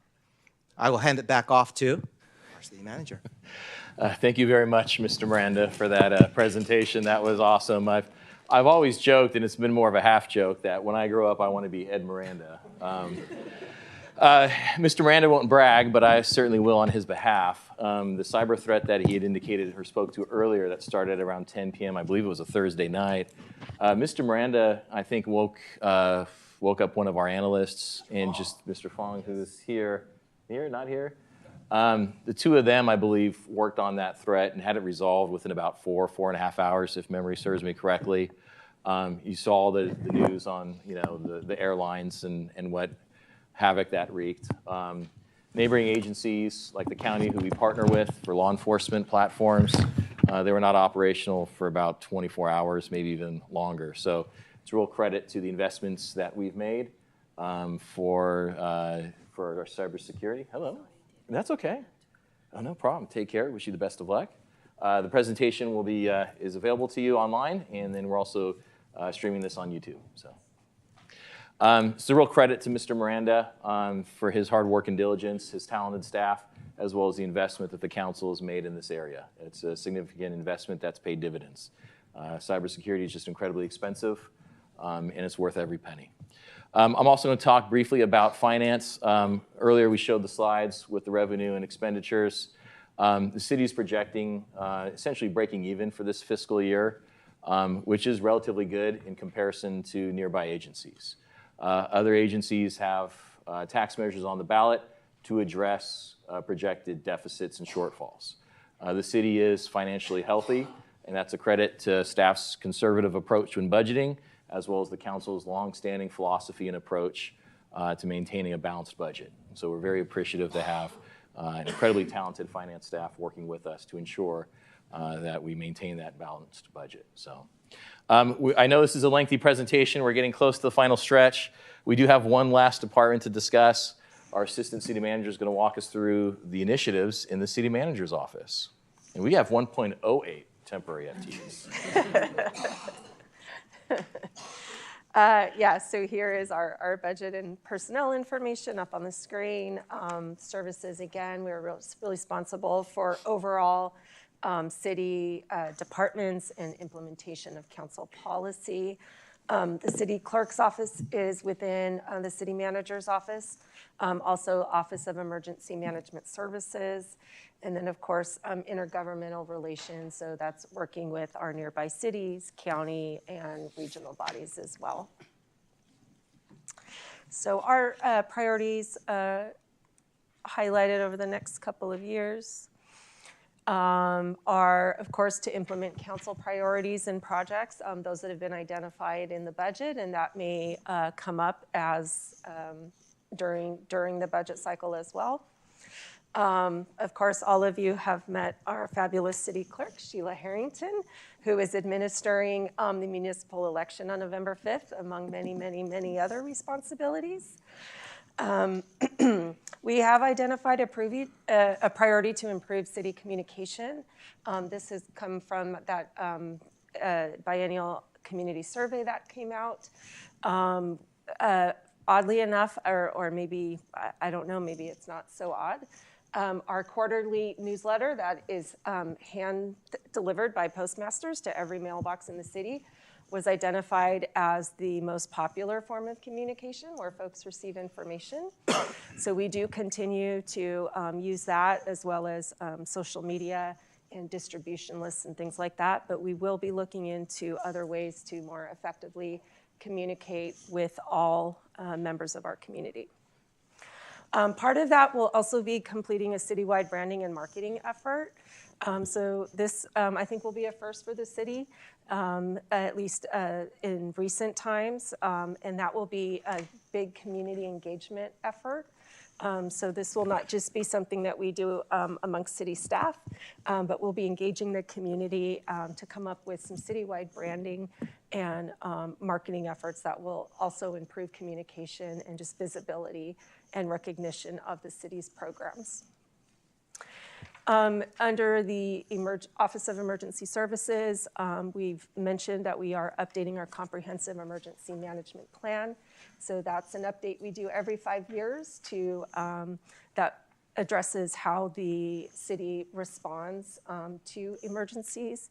A request for proposal for consultants to help us do that will be coming out within probably a week. And then one thing we're really focusing on as well in the upcoming year is our Community Emergency Response Team, otherwise known as CERT. Those are our volunteers in our community who support emergency services during a disaster. They're very critical to making sure that we can reach all members in our community during an emergency response. And so we're pushing a big effort to try and recruit more volunteers for that team. All right. You're at the last segment of tonight's presentation. I want to talk briefly about everybody's favorite topic, campaign signage. Next slide, please. Just a friendly reminder to please comply with all political sign laws. I believe this information was distributed to you in your packet, but just as a gentle reminder, political signs are not allowed on public property. This includes sidewalks, medians, parks and buildings. I don't believe we've received any complaint. I haven't seen any signs. I know some are sprouting up. I'm not pointing at anybody. I'm just saying these are the general rules so we can avoid complaints down the line. Cannot block sight distances for pedestrians or vehicles. We want to ensure that the public is protected. And then the signs are required to be removed within 14 days after the election. There's no limitation on putting up signs before the election. But after the election, if you could please remove them after 14 days, that would be much appreciated. A friendly reminder that you cannot use the city logo or seal for any political or private purpose. Those are trademarked images that require express written consent, just like NFL rebroadcasting rights from the city of Newark, before you can use that. There is a process. If your sign does get seized by city staff, it is held in the city clerk's office for 10 days, 2 weeks, something like that. You can reclaim the sign during that time period, and then if you don't, then it'll be destroyed or recycled, and it'll be recycled. Green city, it'll be in a blue bin. So that is political signs. Next slide, please. A couple of key important dates looking into the future. Should you be fortunate enough to be chosen by Newark voters to hold office here in Newark, you will be sworn in at the December 12th City Council meeting. Obviously, as we know, the election is November 5th. There's a certain period in which the county registrar goes ahead and does their canvassing. Once that process is complete, they send the results over to us. The current council will have to certify the results. That's their only action they will take other than calling the meeting to order. And then they will step down from the dais that night, and then those who are elected will then be sworn in. So your family and friends are welcome to join, of course. And we will intentionally keep the meeting agenda light, so that we can go ahead and proceed with a reception out in the lobby to celebrate. The next key date is January 10th through 11th. City staff is busy planning for a retreat for the new city council with the city's executive team. This is Friday, January 10th, 1 to 7:30. That includes dinner. And then Saturday, 8:30 to 2:30. These dates are set. The city hired a consultant, a professional facilitator. His name is Mr. Patrick Ibarra. He's with the Mejorando Group, very intelligent, very dynamic facilitator. We've worked with him for the past 5 years. He's hosted a bunch of leadership trainings here for city staff, and he's more than excited to come in and meet with us. He is traveling from out of state, so these dates are set. So we ask that you please keep this in mind looking into the future. As far as next steps, before we get to the Q&A session, just a couple quick housekeeping things. First, if you have questions, if you're like me and you come up with questions after the presentation, you're more than welcome to contact either myself or the city clerk. If it's a simple question that we can respond by a simple email, my email is up there. If you'd like to schedule a meeting to sit down and talk it over with me, I'd be happy to do that. If you have a question about process, procedure, signs, balloting, stuff like that, you're more than welcome to contact the city clerk. At this point, we can turn it over to questions. There's some microphones scattered around on the tables. There's some wipes. Feel free to go ahead and wipe it down. You're still kind of in the COVID era. And before I conclude, I just want to say thank you to everybody for running. This really is an unprecedented time in Newark's history as far as I'm concerned. I was born and raised here in Newark. I've been following Newark politics ever since I was in the 6th grade. I was always an odd kid for a whole host of reasons. One of them, I was probably the only kid who knew who the members of the Newark City Council were in 6th grade, and have known that every time going forward. So As far as my memory goes back, and the city clerk is free to correct me, I don't recall having this amount of lack of incumbents running. 3 open seats. It's truly amazing. That is very unique and unprecedented time in Newark's history, and I appreciate you guys go ahead and filing applications. It's very difficult to do that, put yourself out in the public and engage with the community. It's not an easy thing to do. I know it's a challenge, and I'm sure it's rewarding for you, but I just wanted to acknowledge that and thank you. So, with that in mind, you're more than welcome to ask us any question. We're not going to go down the line. You just raise your hand. Go ahead and say whatever question you have. We have all staff members here, the city's executive team, happy to answer a question. I'm here to answer any question. And several division heads and very talented staff members are sitting behind you, and they'd also be more than happy to answer any question that you may have. So I saw Ms. Arteaga. You raised your hand first. Yeah, do those microphones work? Okay.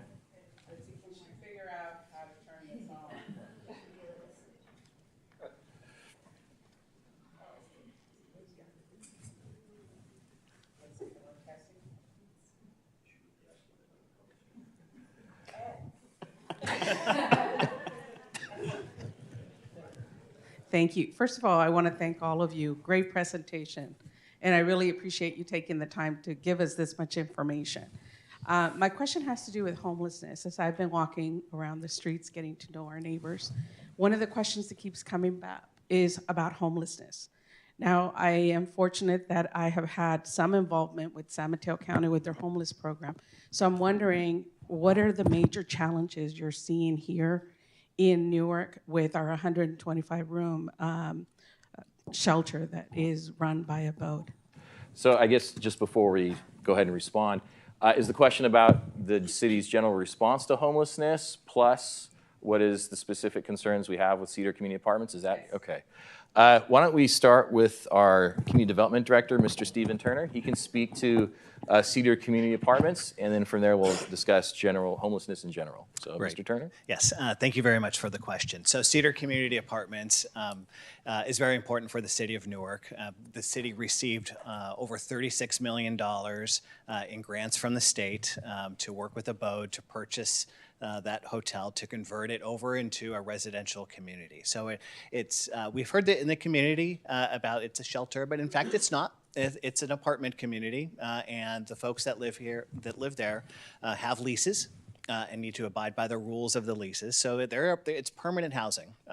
The housing is, and the tenants are selected through a process through the county, through a process where folks who are looking for housing who are either homeless or on the verge of becoming homeless can register with social services in the county to request housing. And ideally, those folks that are in and around the Tri-City area are able to go there, although if people are eligible and there's a spot open, we might get folks from other communities that are coming into Newark. So it's not a Newark shelter.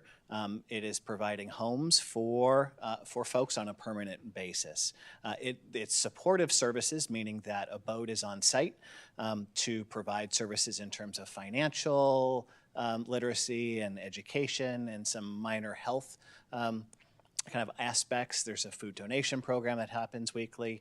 I know community development and the police department meet with a BOD on a monthly basis at the site to talk about issues that have come up so that we can cooperatively address them.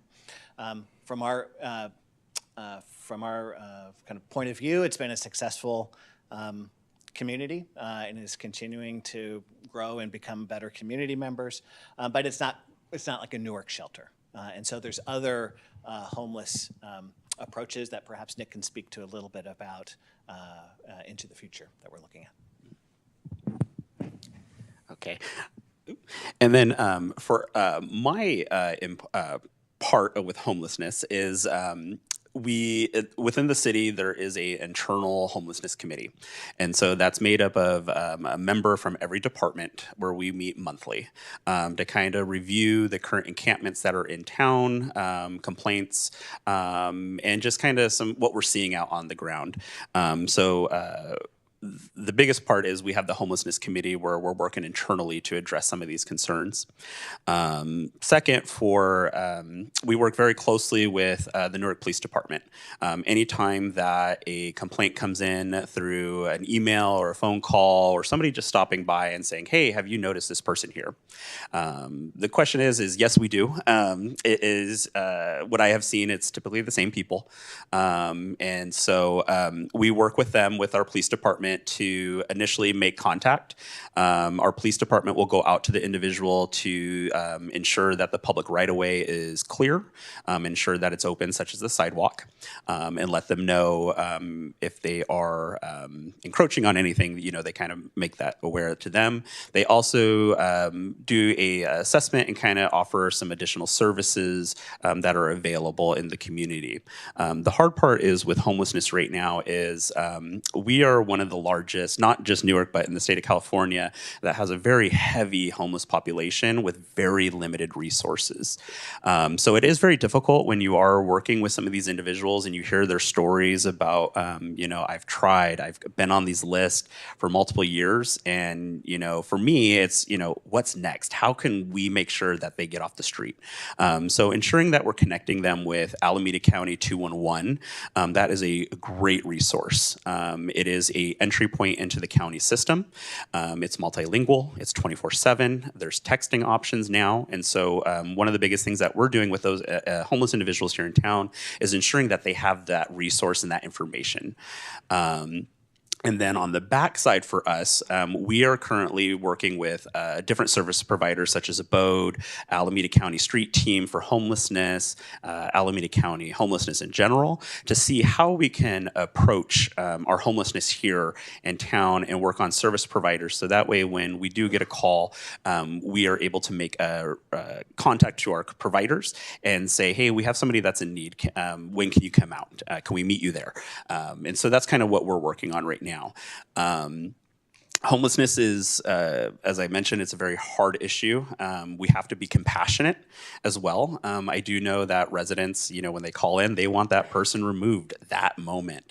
And so one of the great things that we have been working on behind the scenes is you'll notice it coming out in the newsletter that gets sent out. We're currently updating our website on homelessness. And so it's going to provide information to residents where what is our process? And so it's going to list out that information. There's going to be a special encampment reporting form, which we hope to collect information from a resident. What does the person kind of look like? What do you think? Different things there that they might need. And so then we take that information, work with our resources to kind of clear out those areas. And so typically we do about a 72-hour notice.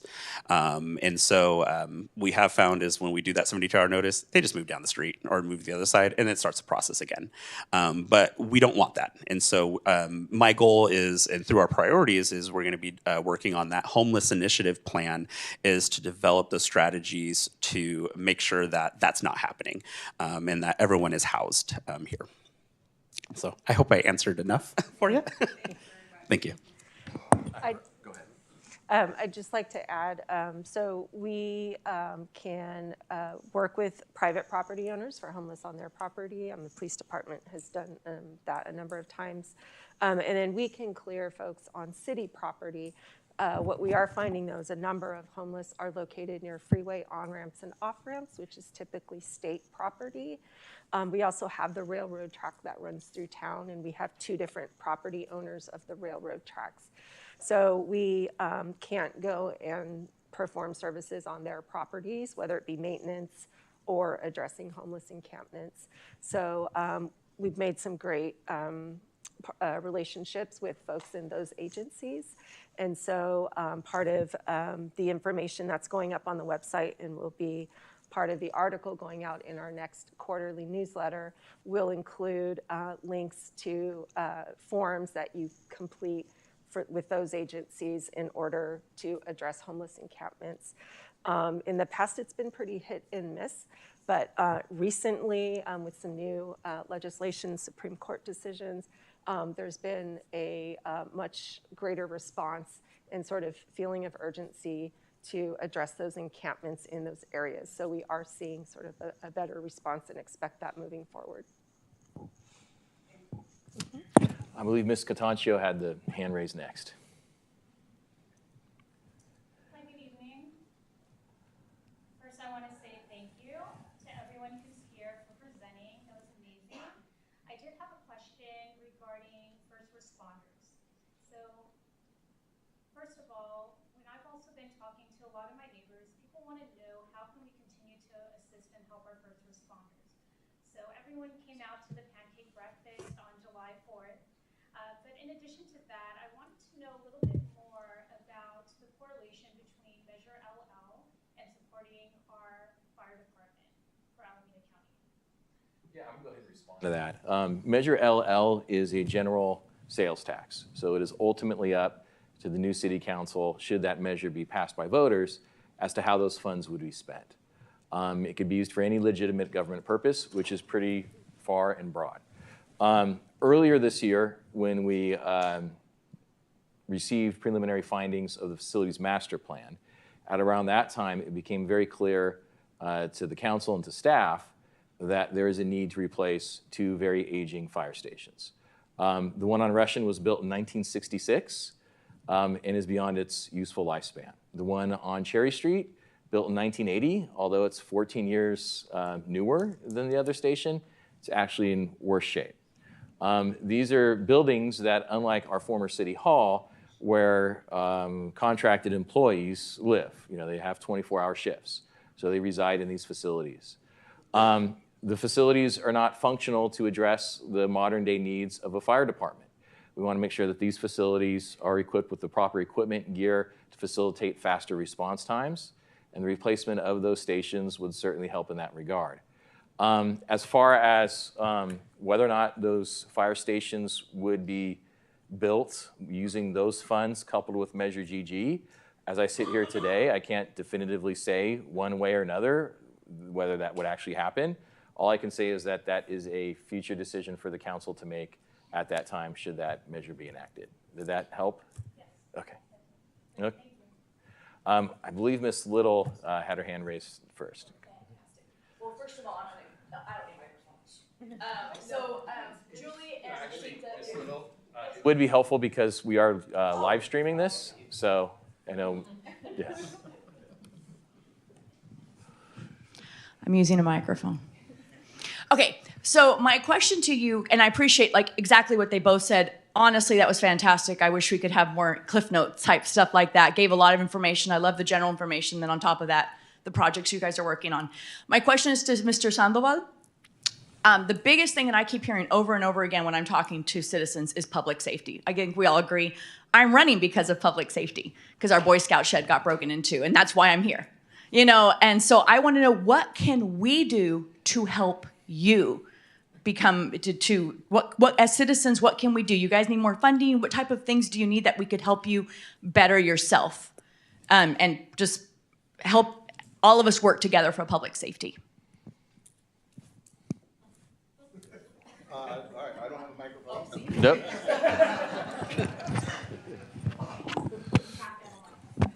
Thank you.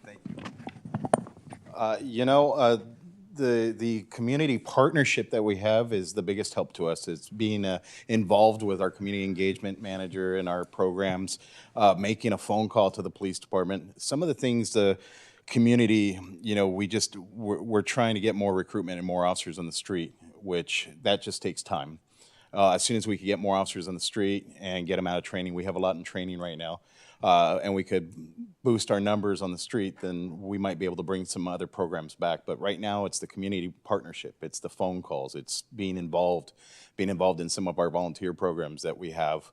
But really, it's that partnership of you calling us when you see something, calling us to be involved, calling us to provide information when we need it. I'm very aware of the shed. I'm sorry, and I love it.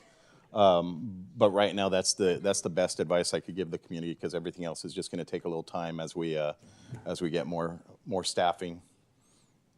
I'm just going to go ahead and add to the lieutenant's comments. First, as the lieutenant indicated, there is a shortage of officers.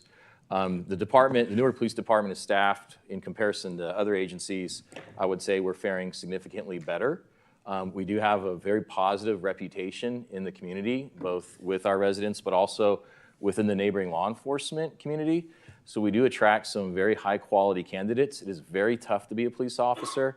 There's incredibly exacting standards that have to be met, extensive background. You have to go through the academy, FTO. I mean, it's a full 1.5-year process from the time somebody comes in our door to they go on the street in a single patrol car.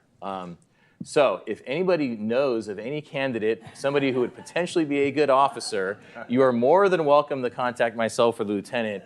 We'd be happy to talk to that person. Anytime somebody asks me if there's a city job, yep, police officer, let's talk. So that's the first comment. If you could just be an ambassadors, that we do have an incredibly talented department and we do need officers. And the second thing is the lieutenant indicated reporting of crime. Oftentimes people don't feel like they want to call in because they keep calling in and nothing happens. But it is incredibly important that calls are made to our department so that we can appropriately capture those calls and put them in the logs. As the lieutenant said an hour or so ago in the presentation, we do have a crime analyst.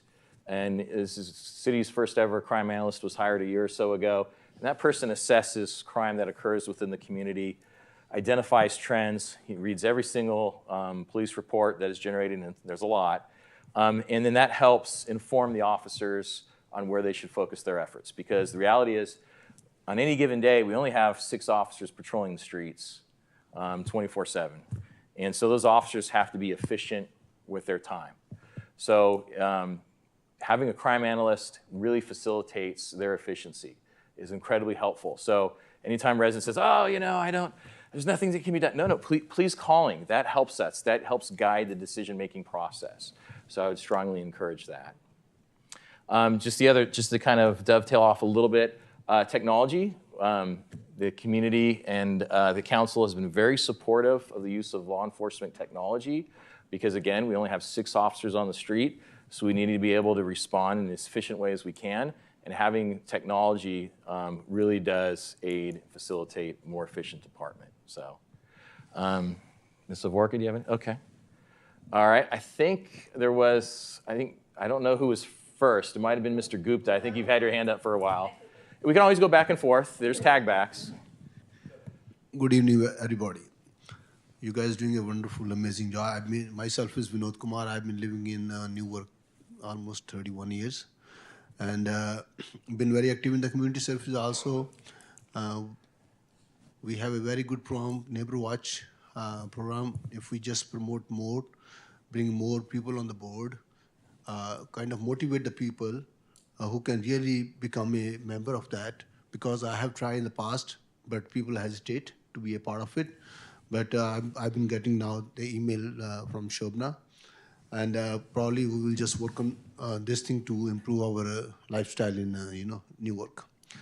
As far as the community update and to unite or use our community, all diversify leadership of the community.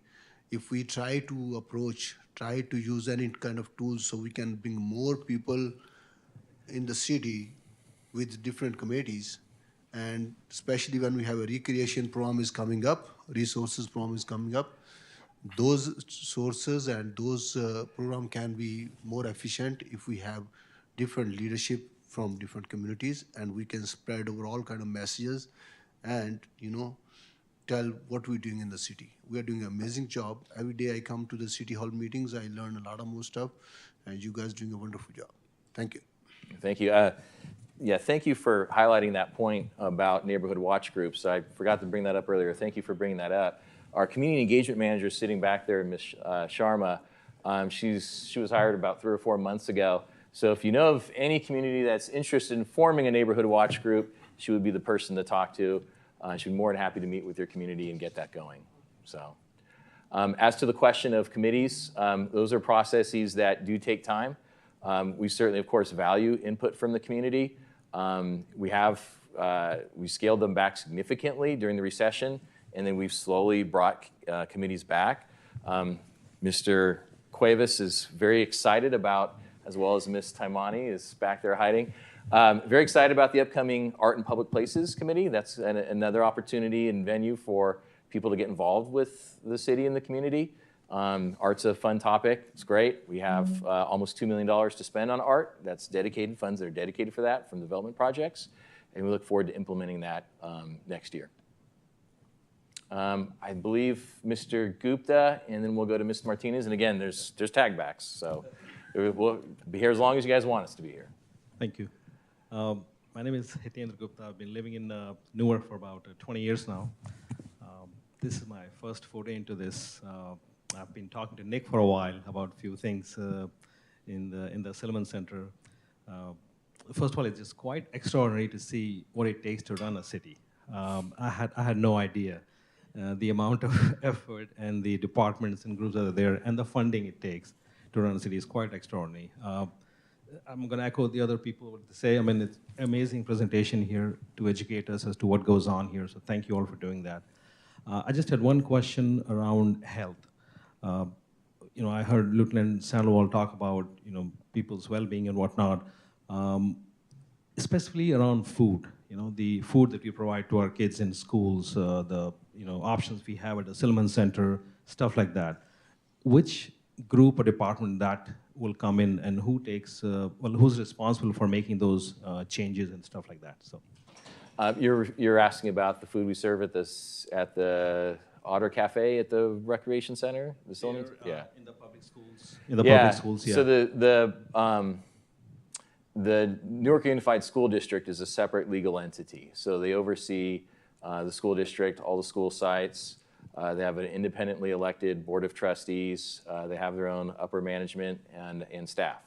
They're the ones who would oversee and manage the food service program. Unfortunately, I can't really speak to the quality of the food and the health level and what that looks like, but I can certainly put you in touch with people who can speak to that, and maybe somebody in the audience who'd be happy to talk to you afterwards. That'll be great. I'm very passionate about food and what goes in our kids' bodies, so I'm very passionate about that. Right. We were very engaged. No good deed goes unpunished. Thanks for coming.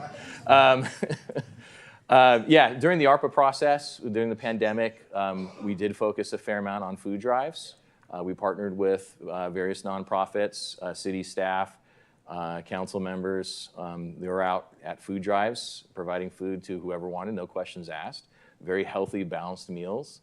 That's something that we're particularly proud of. But it's something that we generally don't delve into because that is something that is usually administered by the county. They're the ones who provide health and human services for the most part for the county. We're starting to jump into it to a certain extent with the Resource Center. I think we're actually looking at CalFresh programs as well once that center becomes operational. Yes, and so once that center becomes operational, we are working with service providers. I do receive a lot of calls from residents regarding CalFresh or SNAP. And so if you ever get any of those questions, please direct them to Alameda County 211. That's the best place to start. Usually when people call me, I say, do you have access to a computer? And they say, nope. Okay, I'm pulling up 211. And what do you need? Let's go through it. Yes, all the food is usually handled through the county, but regarding Silliman Center and the Otter Cafe, I would be more than willing to meet with you after to kind of discuss some options that we can do. That has been one of the things that we have been looking forward to. Though one of the things that is hard for us is the economy of scales because that, as you know very well, the cafe is very small. And for the amount of people that we serve that come through those doors, we're looking at fast options. And so we've kind of laid back on, the don't bring your food in from outside. We know we can't serve them. And so a lot of the parents, they will still bring in their items, but I would be more than willing to discuss with you some healthy options that we can bring in at the cafe and at the vending machines. Thank you. And also just to highlight 211, this is a very valuable, incredibly useful tool. Again, as I indicated earlier, a lot of health and human services are provided by the county, not directly by the city. But we do pay a nominal amount, it's about $18,000, $20,000 per year to contribute towards this 211 service. One of the things we'll do with the new council in the spring, so the first half of 2025, we'll have the executive director from 211 come in and provide an overview of the services so that the new council members can get familiar and comfortable with that service. Okay. I think Ms. Martinez. I'll go quickly. Hello, hello. Good evening. Thanks so much for sharing all this information. I have two, I'll say, more specific questions. One is related to, I know we've talked a lot about recruiting, so I was curious to what our overall turnover. I know it varies by department. I am, but just curious about what that looks like. And then the second item is around the allocation for the Alameda County Fire Department. As I'm just staring at you, but I see that we're at 17%, but I'm just curious as to how we determine how much is our apportionment, if you will. When you say, I'll go ahead and respond to the second question first. When you say apportionment, you mean? Or contribution. Okay, yeah. Contribution. So the Alameda County Fire Department is, in some regards, a special district. There is some oversight by the county supervisors. There's oversight by the city managers as well, who contract for services. So every year we sit down with senior staff of the fire department. They explain to us all their costs in a very detailed budget. We know we have a fair amount of fixed costs for every station. It needs 3 shifts, and there's 3 per shift. So simple math, that's 27, plus we have the 2 permanent staff that work inside City Hall, go Bears. And then we also have, I'm sorry, I'm shameless, I say it all the time. And then we also have shared costs because we do share Mr. Nishimoto with other agencies. There's a formula that comes up with the allocation for administrative overhead that is assigned to the city. Those costs continue to increase year over year based off of labor agreements, increased costs of doing services. We just got hit with a big bill for a fire alarm in the buildings. It's kind of funny, but yeah, fire stations need fire alarms. So stuff like that. So there also is a fire commission. One of the things I neglected to mention earlier, that should you be chosen by voters to serve office, each council member will be assigned to at least one, probably 2 or 3 various committee assignments. So there's all kinds of committees where the city needs representation. There's Stop Waste, which deals with environmental and obviously waste and promoting diversion efforts. There's a housing authority. We have a JPA for energy company services. There's the fire commission is one of them, and there's a whole list of them. So the city does have representation on the elected level.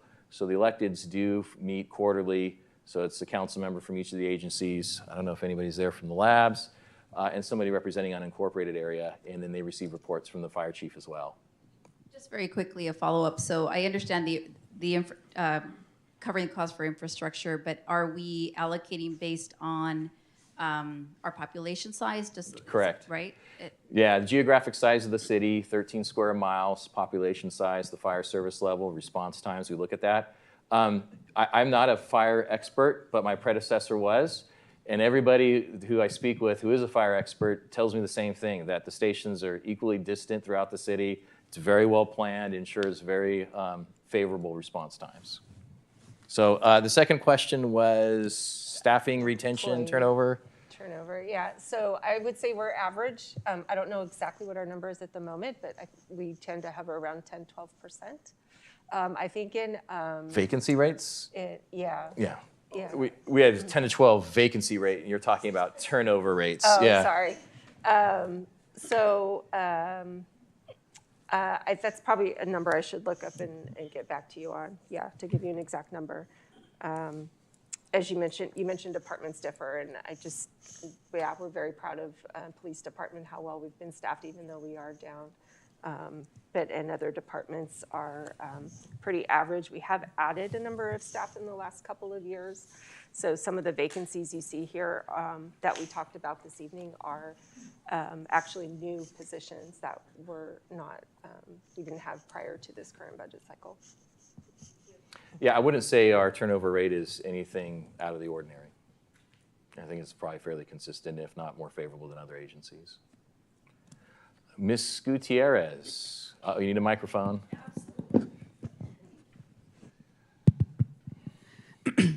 Thank you. My name is Lucia Gutierrez. Mr. Panoon, thank you very much for tonight and for your team. You guys all did a great job, and thank you for all the information. So I'm sure it's a lot of work that went into it. So, question for myself is: you mentioned that the newsletter is actually one of the most favorable means of communication to our residents. So I love it. That's great. And is there any other plans or other studies that have showed what other methods of communication the city is thinking about undertaking? Yeah, as a part of that community survey, it was shown, demonstrated that a fair amount of Newark residents do read the Newark News. So that's a quarterly advertisement that we mail to every address within the city. It includes commercial and businesses as well. There's a link in the upper right-hand corner to translate it to 4 or 5 languages. You can go online and you can see all the translations. It seems to be the most favorable source of news from the city. I think having said that, though, we're never going to be accused of overly communicating with the public. So to the extent that we can increase and enhance our communication, we're certainly looking into that. We do communicate with social media. That certainly needs to be enhanced from the city manager's office, and we're working on that right now. We do have an outstanding community engagement manager with the police department who's sitting back there. She's very active in social media. Very talented in what she does. We're also looking at some point, introducing community meetings. That's not going to happen anytime soon, but more kind of pop-up community meetings so we can be more active, engaged, listening directly to residents. We do have Text My Gov, which is helpful, but we want to expand that so it becomes more accessible and easy for residents to use. Right now, we have a fair amount of subscriptions to that.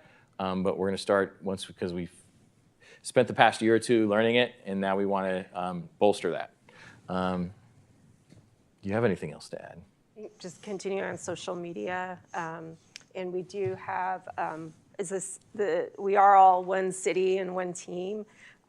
We do have a couple of departments that are far more customer facing, like police and recreation, who kind of also have their own identity, own social media sites, and own distribution lists. So whether that be by email or if we can collect numbers to text folks. So we're trying to branch out and do more. But sometimes folks will sign up on these various sites and they'll get our message 5 or 6 times because we do try to just really replicate the message out on every single media channel that we have. We also, we do have a government channel still on TV, on cable that exists. Radio 1610 is for emergency information typically, but just we still do have that site up. And then we do have our electronic advertising board along 880 that we will sometimes use as well. We also have a website. I think there's some changes that need to be made with that. That'll be in tandem with the branding effort. So that will certainly help in that regard. Any other questions? We'd be happy to answer any question that you may have. This is for your benefit, so feel free to ask us any question. Go ahead.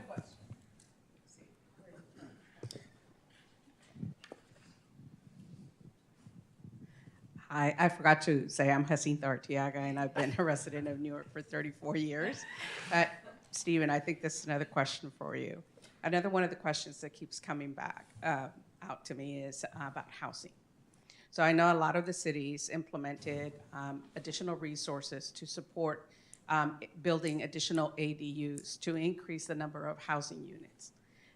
What did Newark do, and are you still continuing to provide that kind of support? Yeah, we have seen thank you for the question. We've seen a tremendous growth in ADU permits. So accessory dwelling units, granny units, in-law units. They go by a couple of different names, but they're all popular.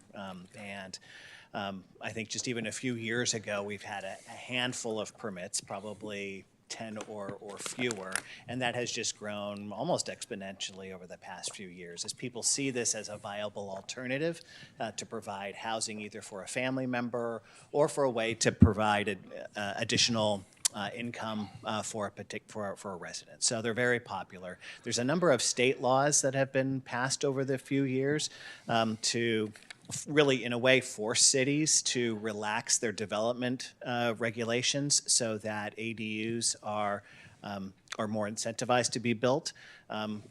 There is a new state law coming in the beginning of the year whereby jurisdictions need to offer pre-approved ADU plans as a way to reduce costs, and there's a number of cooperative efforts happening throughout Alameda County and beyond to identify sort of pre-approved plans to make it easier for residents and property owners to build that. The state, as I mentioned, is continuing to update their laws regarding ADUs. The city is, and most cities are continually trying to catch up with those regulations and amend our codes to be consistent with state law. But we feel that ADUs are really a viable option for Newark. They're providing a great alternative and opportunity for affordable housing in the community. You're welcome. Ms. Catancio?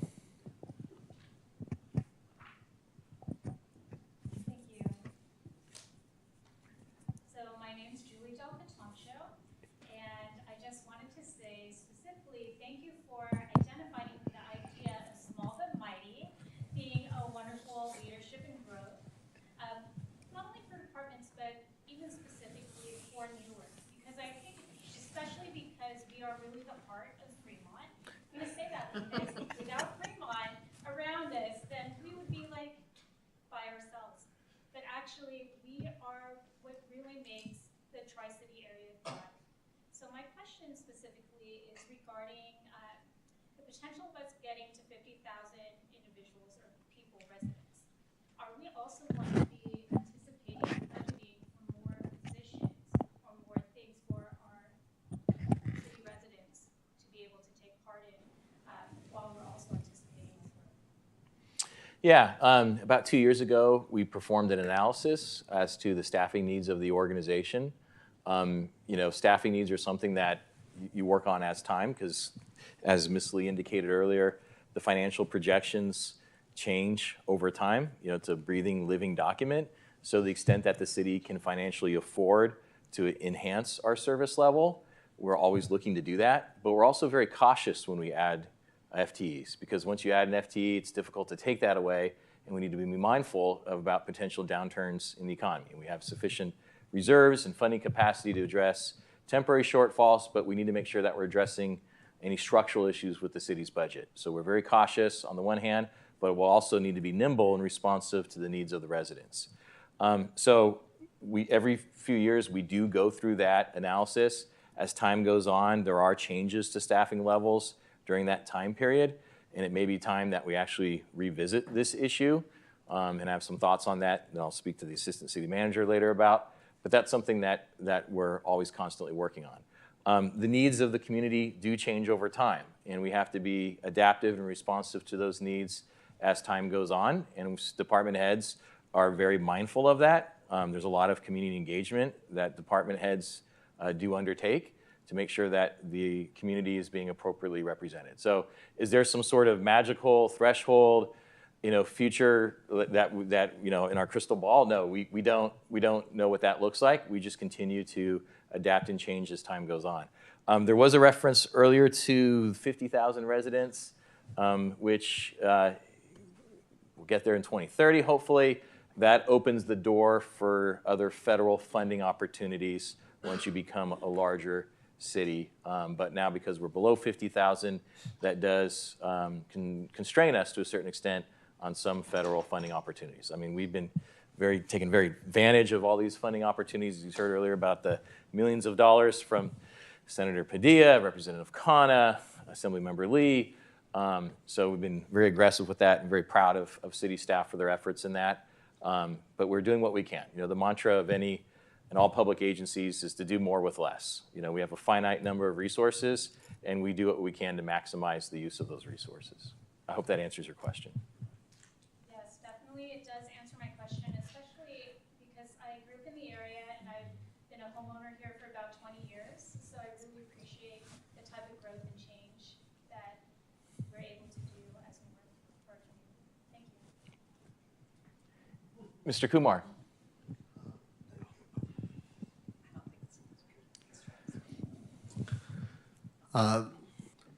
So I think I want to say something because I don't know if you're gonna get this chance in future or not.